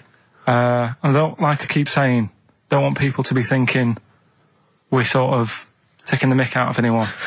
No. Right? Because we're not about that. I feel like I can do a little bit of it because I work with you, Steve. Yeah. Right? Sure. It gives me that right. It's like a care worker. Yeah, I understand. Well, it's like that thing of you can't be homophobic because I've got a couple of gay mates and stuff. Sure. I think it sort of gives me that edge. Yeah. Right? So you're not freakophobic because you work with Steve? No, that's right, yeah. So, yeah. Okay. Well, by that token, I should be able to sort of slag off, the mentally ill. Or at least mentally handicapped. Now, there's a term you don't hear very often. In 2003, there was the mentally handicapped. Isn't that what it was? I don't know where to start. But I'd like to apologise for the Lady Diana stuff, the term mentally handicapped, and any inadvertent racism that we may have stumbled over. What's the actual term then? Is it retarded? Right, come on now. Oh, chimpanzee that! Monkey News, earlier than usual. Getting excited because it's this special time of the week where we get to talk about a cheeky freak of the week. Freak of the week's coming up now. Oh, cheeky freak of the week. Right, well, we've had some interesting things we've been looking at. This week, it's about the strangest couple that ever got married.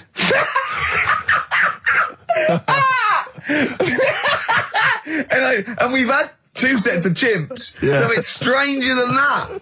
Oh, it's not Dale Winton and Nell McAndrew, is it? It's not your parents, is it? Well, we're going back again to I think this is about 1940 Something like that. 1940. Yeah, whatever. Whatever. Yeah. Strangest couple, a fella, right? He had the skin of a lizard. He had the skin of a lizard, okay. And the woman who he Which he married. used as a condom. The woman who he married. Yeah. Airiest woman ever. Right. And that was their act. They used to tour the world, and they'd say, it's like, a couple who've met, they're having a great life. Let's get them out on stage, here they are. And they'd What do you mean out. he had the skin of a lizard, first of all? That's what it said. He had some sort of some illness. So he was called Lizard Man, and you like that because it was good description. I thought that's good. I'm here. Hello. We've booked a table for 2. Who are you meeting? I'm meeting Lizard Man. Oh, he's over there. Yeah. You know he is, right? Yeah. I'm meeting the hairiest woman in the world. She's over there. Yeah. Yeah. So what did they do for their act? Now, bear in mind that we had some Siamese twins last week, and their act was having a bath. Yeah. So I hope it's an improvement on that. What did Lizard Man? He came out and ate some flies, did he? I don't really know. I just think they stood there and that. Yeah, when you read this and it goes the most interesting fact ever, Lizard Man, and you go, that's enough. That's enough. I can extrapolate from that. Well, straight away I start thinking. I'm thinking, right. I wonder if they got the wedding photos. Right? And then, like you said, that they had a kid. Oh, what would that be like? Exactly. It'd be like an ostrich, wouldn't it? It would sort of like. That's what I was thinking. What did you think it would come out like, the baby? I didn't think what that looked like. I just was thinking, parents' evening. You wouldn't want them coming up to the school, would you? So little Johnny, who starts off relatively normal, he's quite good at, he's good at nature, isn't he? And his mum and dad come into the room and they'd be looking round, wouldn't they? Well, it's always like that thing at school when, like, you find out your mate's mum and dad are really old. Right, Have you ever seen that? Yeah. When you go, your gran and granddad bought you? Yeah. No, mum and dad. Yeah. And you go, oh. It is weird. What's that we're talking about? He calls him mum. What was that? Oh, sorry. Do you know what I mean? Yeah, that's always strange. If you had Godzilla and King Kong as your parents, and it was, they're always fighting. They're always fighting, and like you say, you're in a school play or something, you wouldn't tell them, would you? You wouldn't want him coming up with a video camera. He didn't tell his parents he was in the... Well, exactly. You did Little Donkey, you didn't tell your dad, did you? And he came along and videoed it. Yeah. Kept it quiet, don't want him to know anything. But you didn't... What was it was meant to be playing? You had a little drum, didn't you? Yeah, I was doing... I had a little drum. I think I was meant to be playing We Three Kings. Yeah. But we started doing Little Donkey and I thought I can add a touch to this. Sure, you improvised. Started playing along. It was like the first remix, wasn't it? It went down well. But yeah, that's all I was thinking with the Freak of the Week this week. That's what I'm saying about Freak of the Week. It's to get people thinking, right? Thinking how lucky they are. That, they don't have to... comb their face. What are you talking about? What do you mean Freak of the Week is to let people know how lucky they are? Just... What about the little freak you're talking about? What are they thinking? They're going, oh, he's talking about me. I'm a little hairy lizard man on a stick. Pop in, give us a call. I thought, that's what I'd like to do on a TV programme. That's what I want to do. I want to go and, meet these people and say, right, let's just go shopping. Let's, we'll film what your normal day's like. Yeah. Let's pop out. Nip into Sainsbury's or whatever. Yeah. Buy a comb. Park right up close to it. You know what I mean? Yeah. So what you're saying is you just want to get a little message out there, which is that there's always someone worse off than you. Well, there's proof of that in this room. You know what I mean? Oh, Carl, when's your train? In a minute, I'm going to get going now. I'll see you later. Thanks, Carl. Brilliant. What are you playing? You going to play a song? Kirsty MacColl. Yeah. I'll see you later. Kirsty MacColl, New England. Karl Pilkington has left the building. He's rushed away. He's on his way down to Cornwall. And we're left by ourselves. Indeed. In the room. See, if we can do this... If we can press all the buttons and not make any mistakes, strictly speaking, there's no need for Karl. I don't mind if we make mistakes. Well, no, exactly. We never were in the old days, did we? Sure. I think Karl is going to love Cornwall. Because I think, one, the mayor is probably an animal. Yes. And I imagine the townsfolk think like Karl. Yeah. Do you know what I mean? I imagine he'll stay there. He'll be made king. Have you ever seen Return of the Jedi? In Return of the Jedi, the Ewoks, the little furry creatures, they see C-3PO, And because he can talk and he can speak their language, they actually elevate him. Oh, he's to godlike back. status. What are you doing here? Hooray! He's back. What are you doing? You could have stayed till the end. I'll see you later. What are you doing? What are you doing? Right. Right, well, there he is. He's on his way. Yeah, down to if Cornwall. you're listening online in Cornwall, I mean, like, I can't imagine that's ever going to happen. But, you know, on a clothesline with a bean tin at one end and a big bean tin in London. Or if I'm cool in London. Yeah, or if the foil helmet you wear to fend off laser rays from aliens out of space are somehow picking up the show, then Carl's on his way. Look forward to meet the bold one. Because he's got a sort of like, you know, the obligatory sort of red face that would go well down there now. Because I think he's been out in the sun, or he was pre-boiled when he came in. But he's rushing down to Cornwall now, going from Paddington Station. So, you know... If you're in the Paddington Station area, and you want to pop down there and sort of wave him off, then do. Yeah. Don't be afraid. That's not a dirty sexual act. Wave him off? Yeah, I'd love to wave him off. Did you have a good holiday, Carl? Yeah, it was alright. It's alright. Went down to Cornwall. Now, you're going to the monkey some odd people down there, Steve. Well, don't look at me, I'm not from Cornwall. Well, you're from that sort of area. Well, not really, but never mind. Genetically, he means. Right. They're weird. Well, you must have slotted right in. What are they weird? What do they look like? Just all sort of odd people. A lot of old people, but not just old, sort of messed up old. What do you mean messed up old? You can't just say that. There was a woman with a funny neck. Okay, in what way was it funny? Why did she have a funny neck? If you were writing an essay, you wouldn't say there was this woman with a funny neck. How would you describe it? She sort of had her head like pointed down all the time. Like Don't do it. It's his radio. No, but just for you, I do like that. Yeah. About yeah. Okay. Right. So brilliant. I don't know. I was saying to Suzanne, what happened? You know, what do you think? Because Suzanne knows everything. That's the good thing about her being with you. You just ask her what happened to her, and Suzanne goes, "Carl, I don't know. Yeah. I haven't been here before." Suzanne, your girlfriend, or mummy as you call her. Oh, sparks are flying. Yeah. I got a little bit of chocolate. Can you just lick a tissue and wipe it off? Oh. Well, she said it might have been like, because back in the olden days, they carried stuff on the... The olden days? What do you mean the olden days? This woman was probably, what, 50? No, she looked about 70. Yeah. But like I do on Cheeky Freak of the Week, right? I always turn it round and we get, like, something good out of it. Something positive, yeah. I said to Suzanne, I bet she finds a lot of money. Cool. Yeah! Always staring at the ground, yeah. Oh, so dear. It was always good. So, maybe she just had new shoes and she was admiring them. Yeah. Did you think of that? Before you point the finger and judge? Mm. Or a necklace was too heavy. Exactly. So, you're back refreshed. Right, come on, Carl, we've got a lot to fit in now. We've insulted a lot of people. Only about 25 minutes to go. We've got monkey news, we've got rockbusters. Have we got a Cheeky Freak of the Week this week? Could cram it in, see how we do. Well, me and Carl got a joint favourite lyric now. I love you like a fat kid loves cake. Yeah. That's great, isn't it? I mean, I like it because it's funny and humorous and cheeky. You like it because it means something, don't you? You think that's the absolute truth. If someone was to say that to you, that would be the most romantic thing they could say in it, because it's... No, I'm just thinking you know what it means. It's like the Elephant Man, right? The Elephant Man, that's what he's called. Again, you know what you're going to get. The fat kid loves cake. You've said it all, you don't have to say any more. I can't believe it. I'll tell you what made his day the other day. I love it. Jonathan Ross said The Elephant Man is one of the best films ever made. Yeah. Endorsed by a celebrity. I know. Well, by a film buff, really. It is good though, isn't it? It is a very good film, yeah. We have got Cheeky Freak of the Week coming up. Right. There's been a lot of stuff going on this week. In the freak world? Yeah. Is it really? Yeah, there's loads. I mean, stuff that we can... The one that hasn't made it.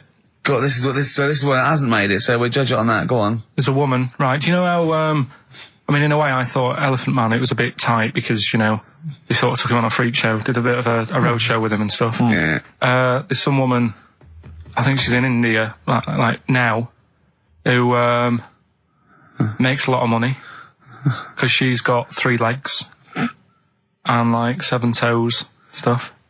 And she was saying, people pay quite a lot of money. Not Squiddy Patel. It's not that much money, like, compared to here, but over there, it's like loads of money. Sure. And all you do is, you go around to her house and you pay this lot of money, and people just go, oh, look at that. Extra leg. Extra leg. Right. It's quite a lot of money in that. So she hasn't even got to go out on the road anymore, like in the old days? No, that's what annoyed me. It's like, well, you could get to them faster.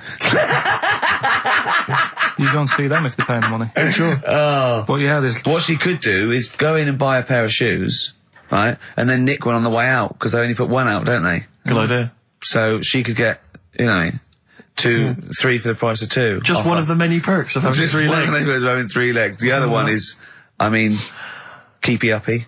But she'd be good at that. Shouldn't do that. She just stays at home and puts her feet up. But anyway, that's not even Cheeky Freak of the Week. That's coming up later. Coming up later. Oh, brilliant. Steve, you're thinking of taking over as producer, aren't you? Well, I just think it's a shambles. I've asked for Cheeky Freak of the Week, and it appears that Carl's not ready. He's not prepared. No, I can sort of remember it. It's just, I like to have all the information. Contempt for But the you've just listener. you've just had a whole bunch of adverts and placebo in order to get it ready. We're shouting, we're having a shout and that. Right, do you want to sort yourself out in future? Yeah, that's what we were chatting about. Someone emailed in about they watched the £200 tumour thing, and when it was removed, it was carried away in a wheelbarrow, right?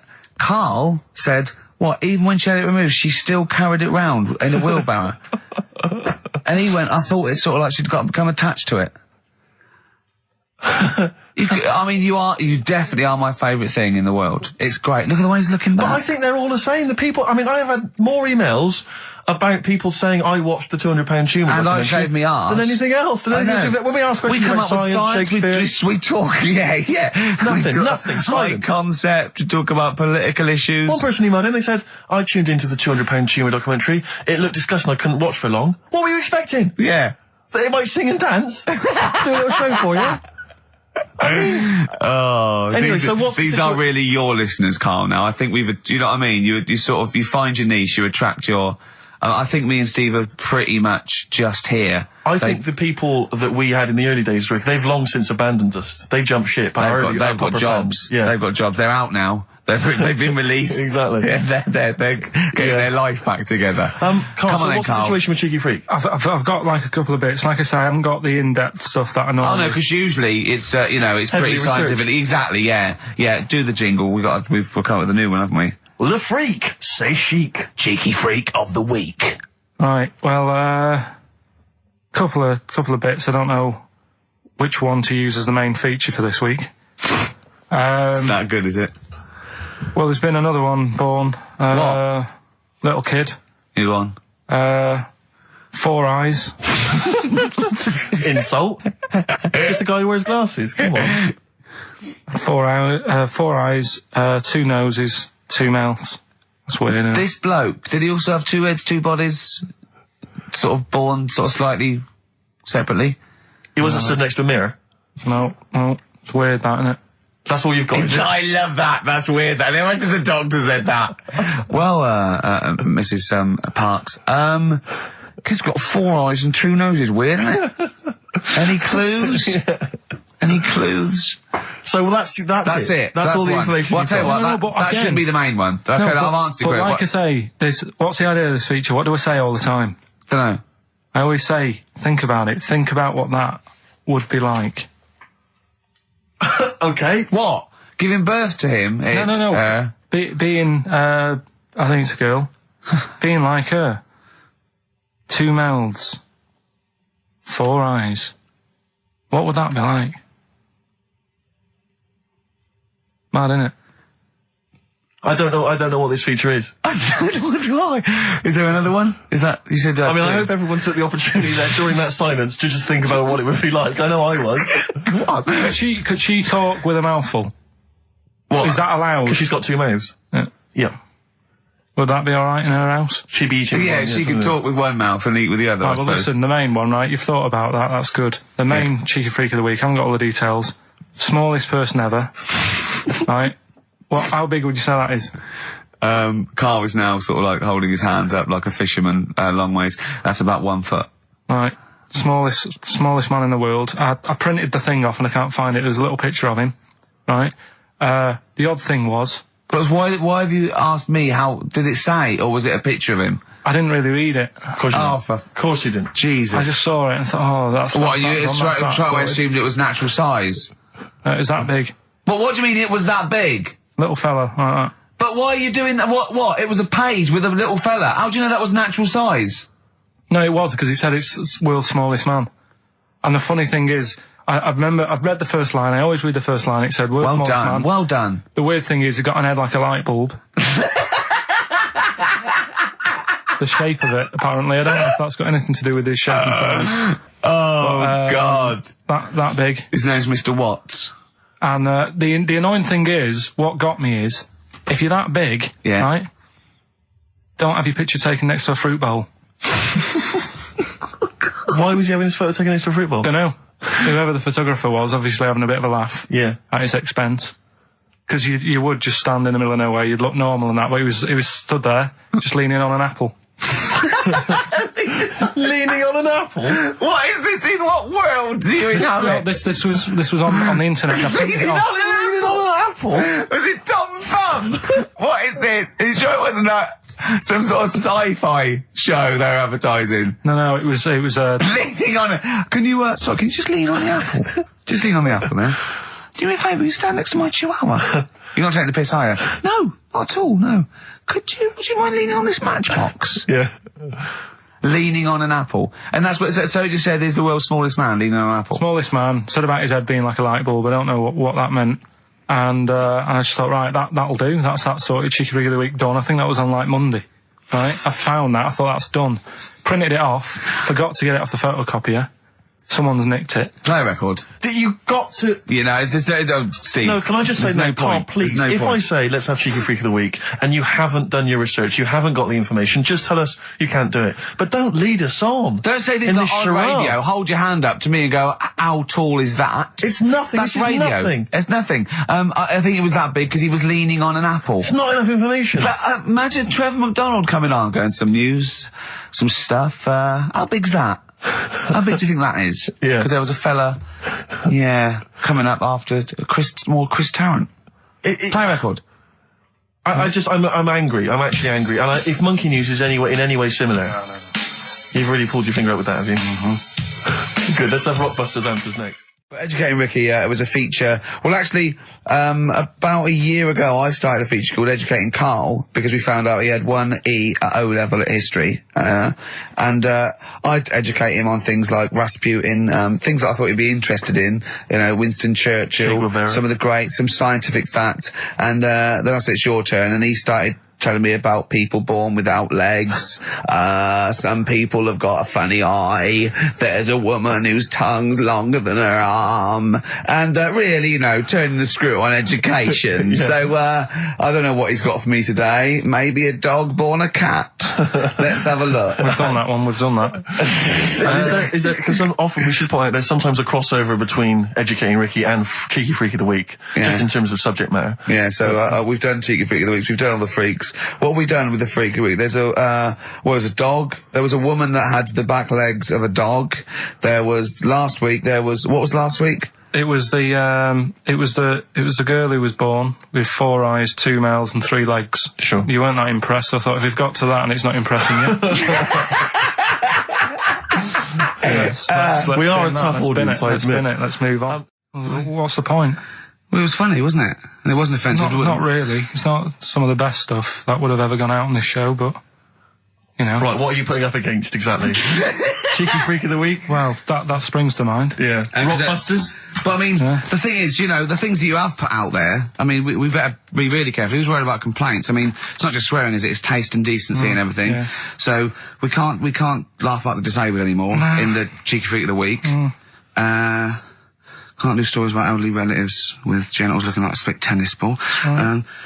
Can't do your dad putting a child with learning difficulties in a bin. So, what should we just play music? I think that's all it's going to have to be, yeah. Play a record.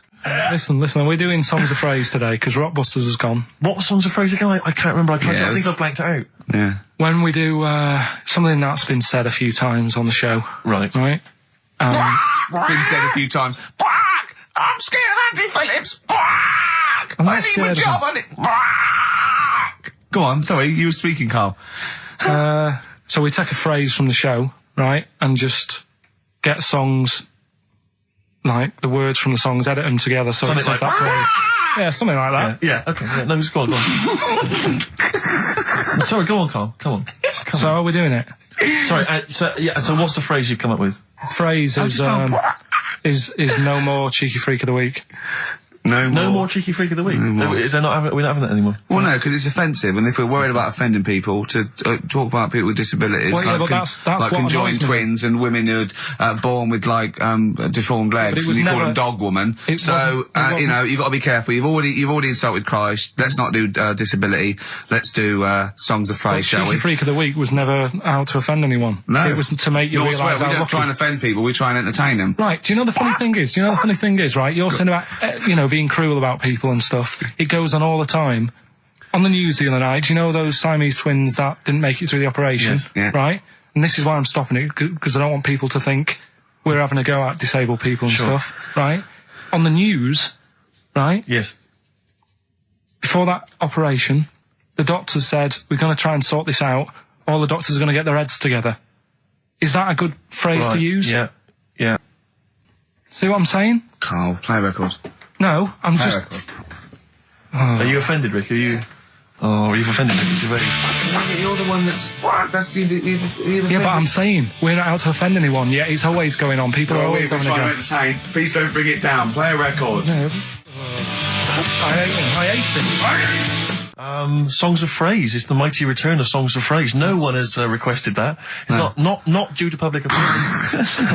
A lot of people have requested some swearing. They have indeed. But We had a lot of emails for that. But go on, Carl. And remind us again what exactly Songs of Phrase is and why we should care. It's just a phrase that we take from the show, make up by taking words out of a song, edited it together, right? The phrase that we're doing is no more Cheeky Freak of the Week. No more Cheeky Freak It sounds of the Week. like this.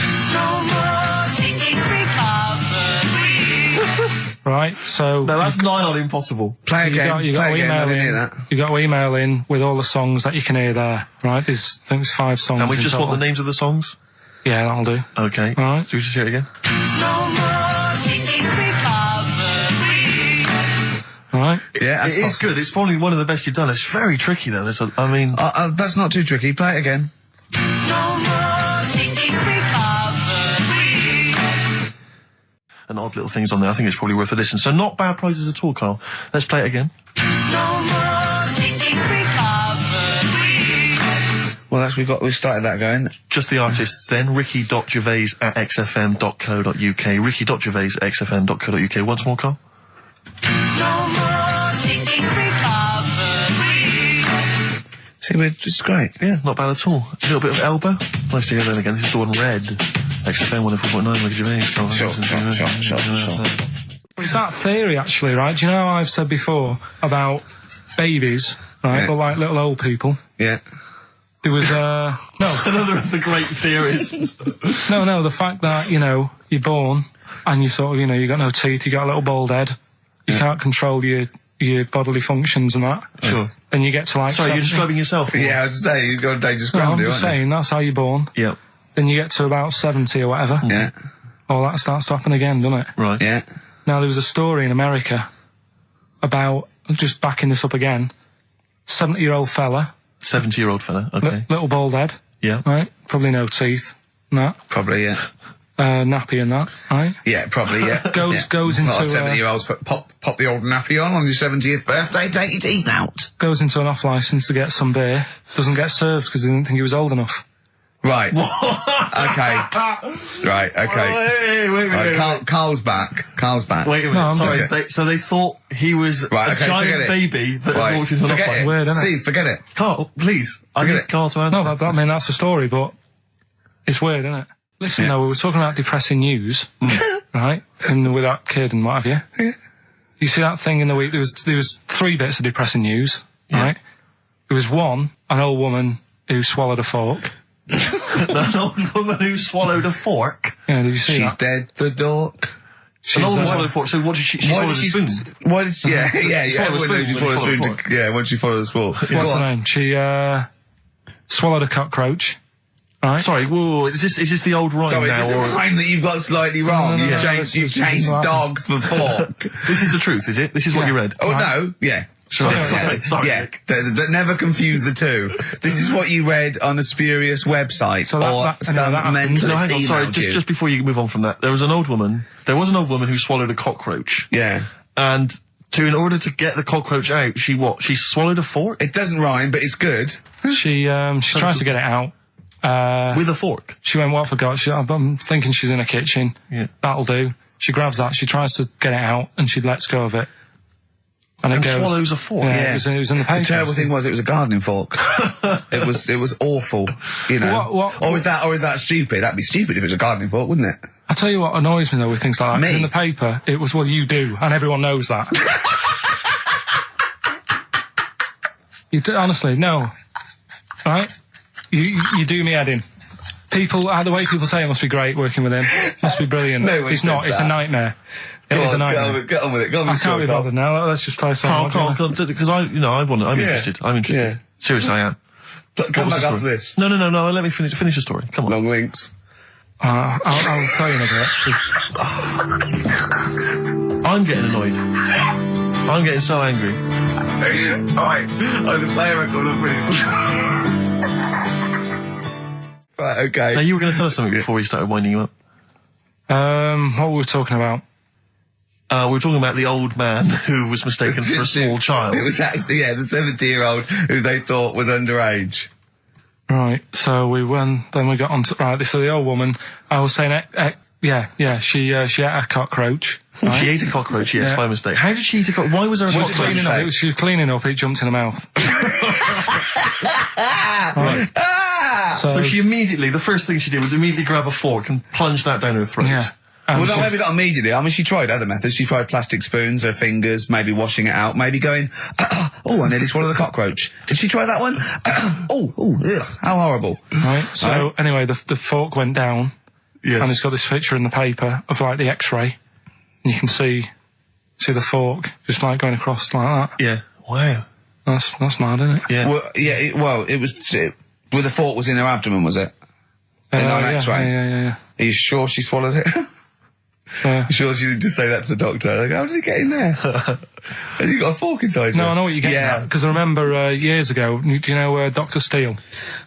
Do I know Dr. Steele? Yeah, he does... Is he superhero? The one on Richard and Judy. Right, what's he, a psychiatrist or the resident doctor? He just pops in and... Is that the sort of like the suave sort of... He's not that smart. I know what you mean, just a normal doctor fella. Sure. And, this was like in the 90s, and, Rich and Judy said, we got the doctor in again today. We're looking at things that, have been inside people. And there's this one, right? Fella comes on, with an X-ray. Yeah. It's sat on a pint glass.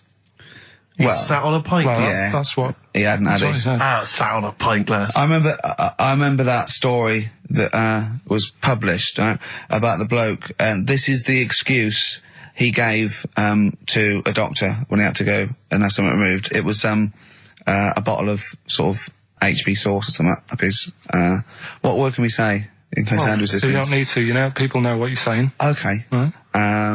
Rectum. Is that right? No, he didn't need to say it, but... Well, no, he might as well. It's a medical term, isn't it?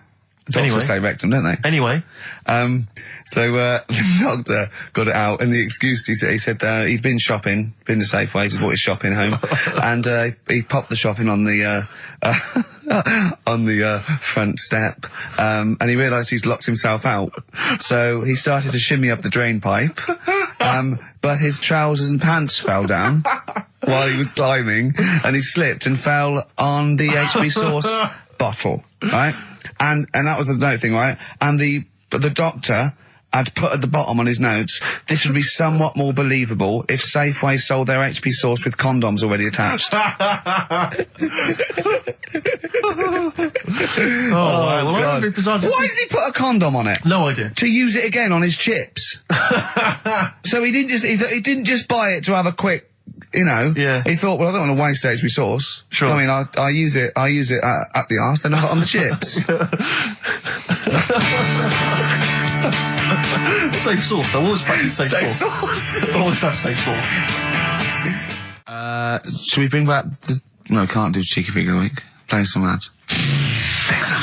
We were talking just before the ads, about, I think we were talking about objects being stuck up people's arses. I think that was the Someone link, can just wasn't confirm that. It was objet d'art objet d'art. Arceus. Objet d'art. Objet d'art. Which, maybe that's a new feature. Objet d'art. Objet d'art. Using objects you've stuck up your French for stuffing stuff up your arse. Yeah.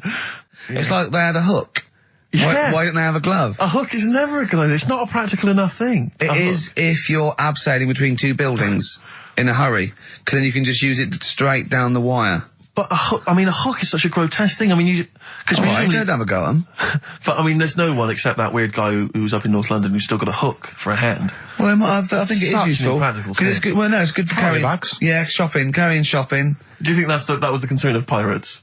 Well, like Tesco. Well, they didn't have like animatronic sort of stuff then, did they? I know, but it's just so. I mean, if it's just not very flattering, is it? A hook. I mean, Jane was at school with a kid who had lots of different things, like knife, fork, he could screw onto the end of it. That's brilliant. That is brilliant. That's good. That's almost as good as having a hand. Yeah. For the canteen. But at school, you'd be the coolest kid in school, surely. Bit more frightening in the swimming pool. Or on a bouncy castle. Yeah. But yeah, for chopping up a bit of, I imagine him being banned from the bouncy castle at the fate. You can't let him on. Oi, hooky, get off. You're not welcome on here. I'd like to apologise for some of the things said in today's show. But what happened when he started asking girls out and stuff? I imagine he spent a lot of time with his hands behind his back. Oh, God, with a sore spot on him one. Probably. And I can get it out with this one. Yeah. Doctor said, that's handy. There's a fella in Ward 2 that's got a shopping bag up his arse. Just pop it up there, pull it out. Shopping intact. Done. So, who's the winner? Answers. Well, give us the answers first. Right, well, this was how it sounded. No, it's not Rockbusters. I'm calling it Rockbusters because they're all interchangeable. Right, Paul McCartney, Cheeky Girls, Sugar Babes, Space and Beatles. Okay. Right. Brilliant. You've really, if you're not interested in it, Carl, seriously, mate. Found myself sat there, right, I'm not having a go. I know we've stopped Cheeky Freak of the Week and all that, right? So I'm not going to be having a go. Christ, I sat there. I'm scared. No, I'm not having a go. You've always got to remember that. Go on, just get on with it. Get on with it. I'll apologise after. I'm just saying, watching Wimbledon, it wasn't, one of the major games. It was, little fellas in a wheelchair having a game. Little fellas in a wheelchair. Right. But for me, great. They're doing a sport and everything. Don't put it on the telly. What was up with it? There wasn't like a rally going on. No, do you know what I mean? Do you know normally, Christ. Like with the well, not to Enman, but with some of the other with some of the other players and that, they're playing for ages, aren't they? It's like, who's going to win this and that? Yeah. None of that. It was just like, hit it, net. Oh, Christ! Oh, God! I don't know what to do! And people were like sat there watching it as well when they've got other games going on in there. That's what I couldn't understand. If you've paid your money to get in, yeah. Like I say, good on them. If they, do you know what I mean? But it would have been. And they all start first in the marathon. I just thought it would have, give them a game of swing ball or something. Yeah.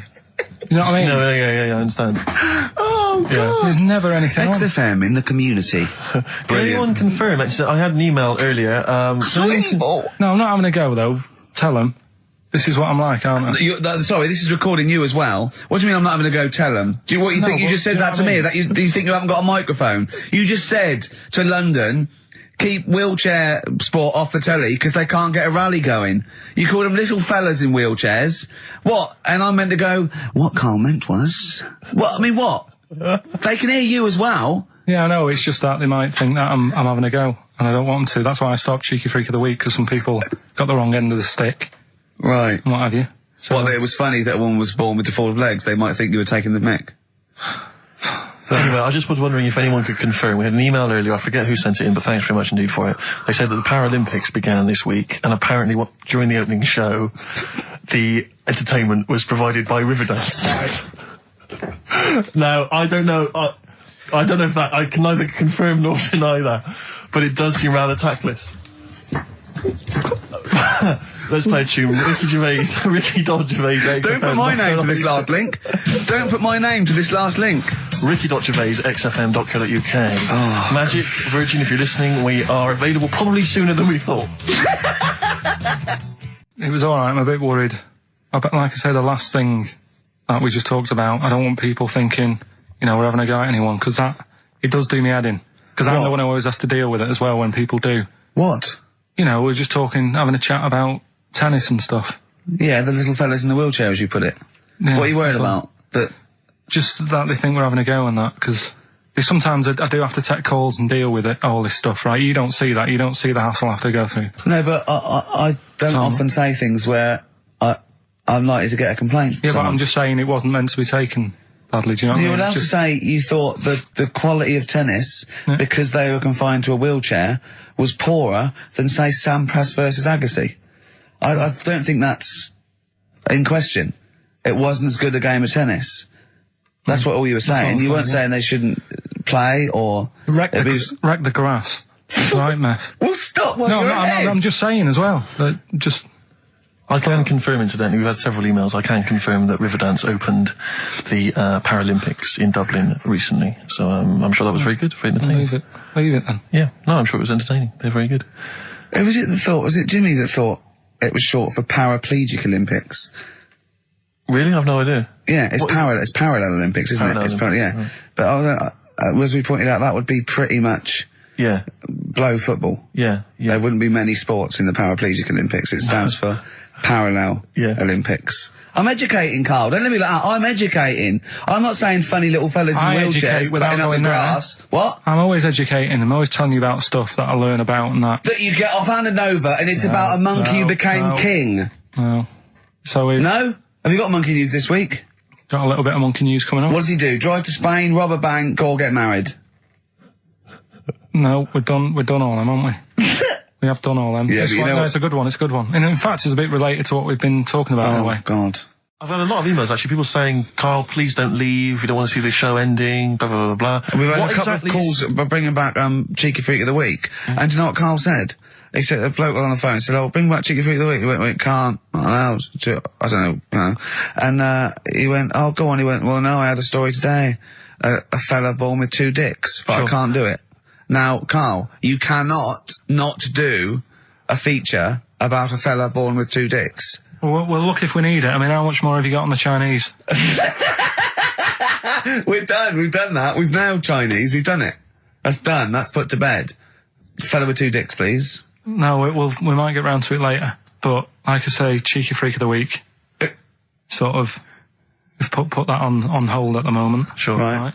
Oh dear. That is so naughty. This show's been a bit naughty, I think. I don't know what's happened to us. I think it's like, sort of end of term sort of madness, but I think we've got to calm down here. We've been a bit naughty there. We've said, you know, bloke with 2 dicks. We said Chinese people don't talk properly, which is a little bit offensive. Yeah. Know what I mean, Carl? Well, they don't know. Right, okay, let's leave it now. Okay, stop there, Carl. Carl does not necessarily reflect the opinions of XFM or any other human being. If you think that me and Steve have been being offensive, we are strongly behind the guise of irony, satire, and ignorance. Carl only has ignorance and hate. Yes. No, but as long as you say something good about someone, you can also say something bad about them. How does that work? Go on, give us an example. Well, Chinese. Yeah. Yeah? Great people. Right? Good. The women really good looking as younger people. No! What are you doing? I'm just saying, as long as you know what I mean, there's good and bad and everything. For every what are the old ones like? Yeah, they don't age well. What do you mean? The fella in Karate Kid, the teacher, was only about 36. We started this. Oh. Fact. So, Songs of Praise, there's a fella who was in a coma for 20 years. Just, they kept, like, taking him through, like, the normal day. They'd take him to Alton Towers and stuff. He doesn't know anything about it, just kept going through the motions. Don't know if they kept charging him. Kept putting him through all that. He eventually came out of it. 20 years. And went, stop taking me to Alton Towers, it's shit. I just thought, imagine how much post he has. How much post?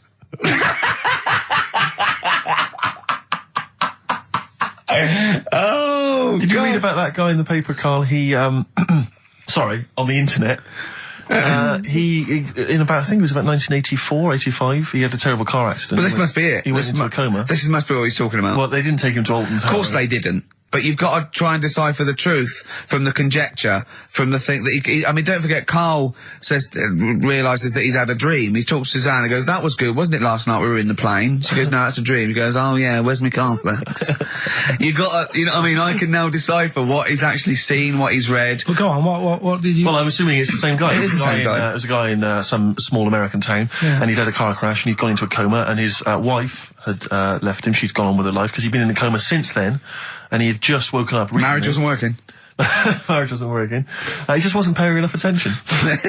He actually she was pregnant at the time, and so now his daughter is basically the same age as he was when he went into the coma, and he's just started coming around. He's just started making jokes. They said, how'd you feel? He said horny, which I thought was quite witty for a man who'd been in a coma for however many years. But anyway, yeah, so he's slowly trying to rebuild what life he can. That's what do you make of that though? Because the thing is that he's missed. Imagine what he's missed, Karl. Imagine the music that he's missed. Live the TV Aid. programs, Missed Live Aid. Live Aid. He missed Phil Collins playing in 2 continents in one day. Which, frankly, I'd be devastated if I discovered that. Missed Bros. Yeah. Yeah, so he doesn't. So he put on ripped jeans and they go passé. They just have to send him a series of those I Love 1986 programs with Kate Thornton filling him in on what he's exactly. Peter Kay reminding him of space operas. Yeah, he remembers those. Talking rubbish. Yeah. So extraordinary though, isn't it, Karl, to think? No, obviously. So had he aged much? Because he hadn't had any problems or anything, no worries. Well, he probably wouldn't have, physiologically, he probably wouldn't have the wear and tear of a 43-year-old man. Because he wouldn't have had sun, he wouldn't have had sort of nicotine, beer. Unless they were just feeding that to him. Anyway, still, yeah. So you'd feel groggy though, wouldn't you? Yeah, you might feel a bit groggy, yeah. Well, he's not fully back to normal. I mean, there's some kind of residual brain damage. Yeah. But nevertheless, he can form sentences. He's got no real memory, so he can't remember a lot of things. It was just when I saw Karl, have you been in an accident? So giving the answers out for what's his name? Oh, later, play a tune. I'm bored. The Snoop Dogg? Oh, play Yeah, this programme was on. It was Wednesday night, something. About this little lad. It was a fella and a woman. At the same time? What do you mean? Like a cartoon with a secret identity? By night? What do you mean? He had both by day a boy, by night a woman? He had it all. What you... Sorry, wait. So he had male and female genitalia. Yeah. So what do you call someone that's born like that? Weird. Yeah. Now, what's the term for it? Go on. You know it. We've talked about it before. Aphrodite. Really? So close. Hermaphrodite. Yeah, hermaphrodite. Yeah. That's weird, though, isn't it? Yeah. And he had the ball. Yeah. And he had the... Well, what happened was he was born, right? Obviously. And the doctor said, there you go. Lovely little boy and girl. So the mum was like, what? So he said... No, I don't think the doctor was sarcastic. Yeah, what? I don't think the doctor was sort of dissing them. Yeah. There you go. What do you mean, doctor? I'm gonna have a look. Exactly. There's the cock, there's the minge. All right, see you later. What are you going to call her? Hit. But doctor, what do you mean? Have a look. He wasn't sarcastic. He didn't give doctor, clues. Tell me what you mean. Give me a straight answer. He probably went, oh shit, she's got a cock. He didn't go... He wasn't sarky to the parents. No, but I'm just getting across. Do you know what I mean? I always had a little bit just to... Yeah, I know you do. Yeah. You should be a newsreader. Be brilliant. So there's a little kid lying there. Yeah.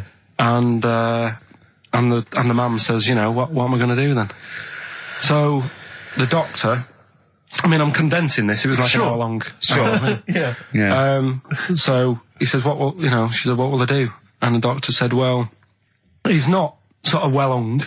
Right. Oh, so he's not sort of well hung.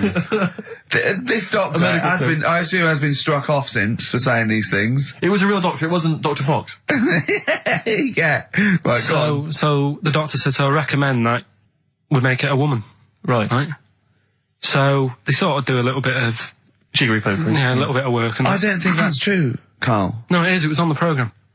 But I think they can tell really what they were meant to be from the chromosomes, can't they? They can tell whether they're X, Y, Y, or yeah, not just, it's not very well hung. No, I tell you what, because back then, when this was going on... Yeah, no, right, I'm just thinking they might not have had it. The doctors then thought if you had a kid, right, and you thought, it's a bit ugly, maybe it'll have a better life if it was a fella. If it was a girl and it's a bit ugly and you think it's going to get a hard time. Right, don't talk shite. What? What, that a doctor would go, right, you've had a young girl, I'll tell you what, she's a pig, let's pop a cock on her. Don't No, talk I'm not saying, shite. I'm not saying that. What I'm saying is, say if you have like I say, a girl, I just think it's harder if a girl's ugly and she's growing up, she has a harder time. Yeah. Don't you agree with that? Possibly, but you don't change someone when they don't... No, yeah. You don't change their gender because they're I'm a just bit of a saying minger. what I'm saying is the Elephant Man would have had a harder time if it was Elephant Woman, is what I'm saying. But listen to me, listen. What the doctor was saying is, if you get a baby before it's 2, back then they thought you could sort of say, well, instead of giving it a go-kart, give it dolls to play with. Right, back when? What are we talking about? The Middle Ages? We put a song on, come back to this. Yeah, it's Bruce Springsteen, Atlantic City. Bruce Springsteen, Atlantic City, on XFM 104.9. Okay, look, have another go, Carl. What were you saying? As an hermaphrodite, yeah, it was born both sets. The doctor said he's not well hung, let's lose that. Let's get rid of that. Let's make it into a girl. Okay. I'm with you so far, go on then. So, anyway, gets away with it a little bit in the early years. right. Starts going to school, gets away with it a little bit. Sure. Right? But then, do you know when you get to that age and your head goes all funny? Like when you're a teenager and you sort of, I don't know, your skull goes... Mine never did. What are you talking about? No. What That's do you mean your head the goes all teenage funny? years when you look a bit odd. Do you know what I mean? You go from being quite a good-looking person and then your body starts growing. At a different rate, so, you never know till 21 whether you're going to be a looker or not, or whether it's just... Yeah. I know, right? go on. Yeah, I'm still waiting. So, your head grew outwards at exactly the same rate, didn't it? That's why it's Your spherical. head grew faster than your hair. He's got a lovely head of hair, but just below the skull. Yeah. He's got a little afro in there, but it just couldn't get through the follicles. It couldn't catch up the skull. Expanding. Oh, bless him. Oh, come on, Baldy. but the thing is, right, so you see these pictures of the lad stroke woman who's trying to be a woman at the age of 14, 15. Sure. Yeah. She's got one of them big heads. Right. Like a lad. Doesn't, you know, she starts having a hard time. She doesn't want to play with the mates, with the dolls and all that. She's more into go-karting and that sort of thing. Gets to an older age.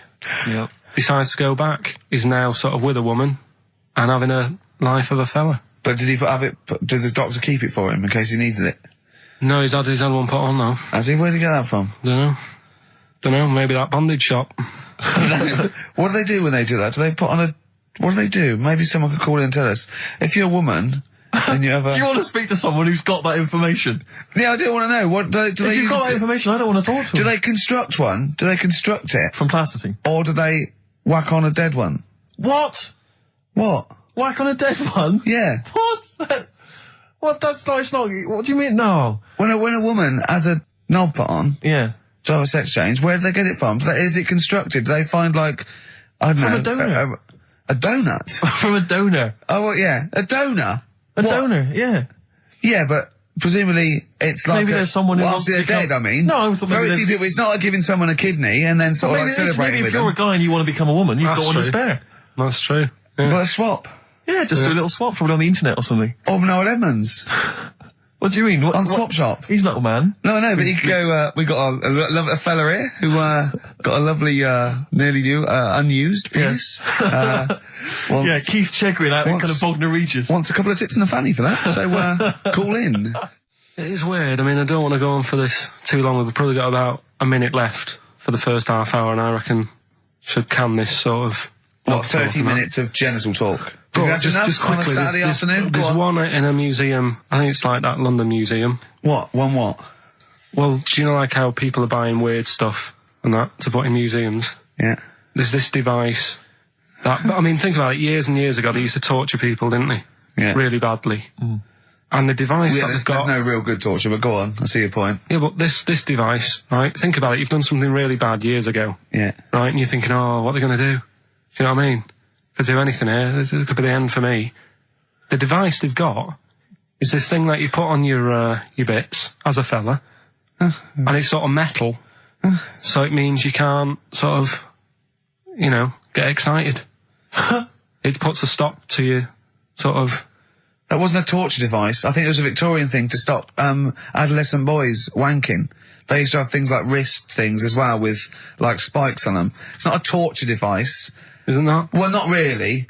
Imagine that being captured by No, right, you're never going to get hard on again. All right. Not really a torture device, is it? And there wasn't that many nice-looking women wandering about anyway back then, was there? You didn't get excited about stuff. What are you talking about? Well, the filth, it stunk and everything back then. Right, we've covered that. No more of that talk now, right? Let's move on. Filthy, all Victorian women, filthy and stinky. Yeah. Oh dear. Bit of Rolling Stones and set up the old songs of phrase. Yeah. Stones, Beast of Burden. We've not played it before. It's an absolute gem. We're not doing Cheeky Freak of the Week anymore. We're not. No. No. Don't want to upset people and that. Sure. But there is a good freaky programme on this week. Go on. I think it's on Channel 4. Yeah. Got a woman with a big head on it. No, I think it's BBC Two. Is it? Yeah. Alright, well, unless there's two on, because that would be a great week for you, wouldn't it? Brilliant. Won't be coming out. Is that the one when you said... Go on, say what you said when you saw it. The woman with the head. Yeah. Just said it looks like a cartoon. I just think... That's so mean. I don't want to discuss that. No, it's not mean. It is mean, Carl. Again, Steve, if we were in a restaurant and I'm arranging to meet her, and I said to the guy on the door, I'm meeting, you know, Lisa, or whatever her name is, yeah? Right. What does he look like? Well, looks like a cartoon. I'll be over there. Do you know what I mean? I don't think he'll get mixed up. What would you say about me and Steve again? If you were meeting us? No, it just starts getting nasty, doesn't it? I'm meeting Karl Pilkington. We're very busy. What does he look like? He looks like Charlie Brown grew up. He's got a complete little round bald head, and he's got a gormless look on his face. He's over there, mate. Yeah. All right, that started the ball rolling for you, Carl. I love that it's okay to say what you like about people. If you go, yeah, but if I was looking for her in a restaurant... I know, but... Yeah. And why have you arranged to go on a date with this woman? Be a good night out. For her or for you? Well, I'd like to have a chat with her. You know what I mean? Just find out what worries her and... You know what I mean? Because some girls People worry like about you. things. Like their hair being a mess and that. Yeah. With her, it's like, at least your problems. Do you know what I mean? Fine, alright, well let's move on, mate. We're not doing Cheeky Freak of the Week anymore. No. Let's do something nice. Let's talk nicely about things. What's happened nice in the world, Carl? What do you like in the world? We're just talking about looks and stuff, right? Always. Because, you know, it sort of Cheeky Freak of the Week, we did that and I stopped doing it. Sure. It was upsetting a few people. There was a thing on the website the other day about Elephant Man. Yeah. Right? Just keeping up to, you know, up on the news, what's going on there. And, they did Drunky news. They did a thing about him and what he'd look like if his head wasn't messed up. Yeah. Yeah. And they made a little picture for him. Was he quite good looking? Not bad looking, but you can't use it. It's not like you can't put it on a passport. Sure. Yeah. Well, and the fact that he's been dead for several years. Yeah. No, but they also do that sort of thing for people who are alive. They say, this is what you look like. So you can't use it for that. Yeah. You can't use it on Isn't that that's sort of like rubbing it in, though, isn't it, really? It is a bit. Yeah. Unless they said, good news, you were ugly anyway. Yeah. To be quite honest. You wouldn't have pulled it. You didn't look like an elephant. If you were symmetrical, you weren't a looker. You couldn't use it on a little dating agency picture.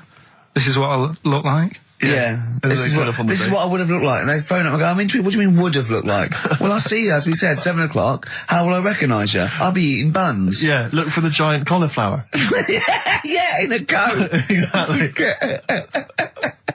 I love the fact that you're keeping up to date with what the Elephant Man might have looked like. Yeah, exactly. That is amazing. Carl's news is largely what's happening in around 1880. Yeah, or what might have happened around 1880. No, but it's sad though. Did you watch that thing in the week? That What You Staring At? programme. I didn't know. I couldn't face it. I know what you mean. It was about people who'd had unfortunate deformities. And stuff. Yeah, and it was really sad. I suddenly felt bad about, you know, some of the stuff we'd talked about and what have you, because Can I just say something, like, that's quite a nice thing to say. I suddenly felt bad about some of the things we talked about. Should we go over what we've discussed today? What? What subjects have we brought up today? How can you feel sorry about things like that when we're still doing it? No, I'm just saying, you know, you have a laugh and that, but then you see a programme about it and you go, oh. What, you realise they're real people you're talking about? Yeah. When do you ever forget that? When do you ever forget that when you bring up these cheeky freaks of the weeks, or when we talk about Rick Waller, that there's not a real person on the other end thinking about it? Yeah, but sometimes it's hard because they don't look like real people. Don't slag off Rick Waller. That girl was on with a big head. Like Bo Selector. I think we should have done something like some roundups, like Cheeky Freak of the Week. We could have done Cheeky Freak of the Year. What's your Freak of the Year, Carl, if I put it to you? What, out of all the ones that I found out about? Yeah, all the ones that have ever been, yeah. Well, no, you have the Elephant Man in there that you found out about at the end of the 19th century. Go on. Watched The Elephant Man again last week. Good. Yeah, loved it. Probably that one, the kid who was like 7, but aged to about 38. That was pretty weird. That amazed me. That sort of blew my mind. No, it was worse than that. She was about 90 or so, wasn't she? She is now. But back then... a couple of months ago she was 38, but because of the ageing... She's sort of aged fast and that. Yeah. It's really... This is the one that you think should be allowed to get fags and beer and an off-licence because she's got the body of a 90-year-old. Well, yeah, it's only fair, isn't it? Let her have a decent life. Even though she's 6? If she wants a packet of fags... The doctor said, you know, you're older and that. Even though you're 6, you are sort of 72. If she wants a packet of fags, let them have them. She was 72 September, wasn't she? Yeah. So, yeah. But it was that's probably Do you actually think thing. that would be a good idea to give a 6-year-old with an aging disease a packet of fags? If that's what they want. If that's what they want. And a pint of Tennants. All the stress and that she goes through. It was saying something about how she has to have a passport picture done every 3 months or something. Do you know what I mean? Wow. That's what she's dealing with. So that was probably the weirdest. Could we just say that Carl doesn't take the mickey out of these freaks? No. These people. I just, you know, it's things that fascinate me at the end of the day. Yeah. Things like that are weird. And things that, I mean, there's certain things that people get excited about that I think, well, what are you getting excited for? Like what? News. Do you know I normally do the headlines and that? Yeah. Have we got any headlines? Not really, because there isn't that much going on. This is what annoyed me, though. There was something about a woman who's going up Everest on a bike. Do you know what I mean? And they were like, oh, brilliant. But I don't think that's that good. When someone's done it walking...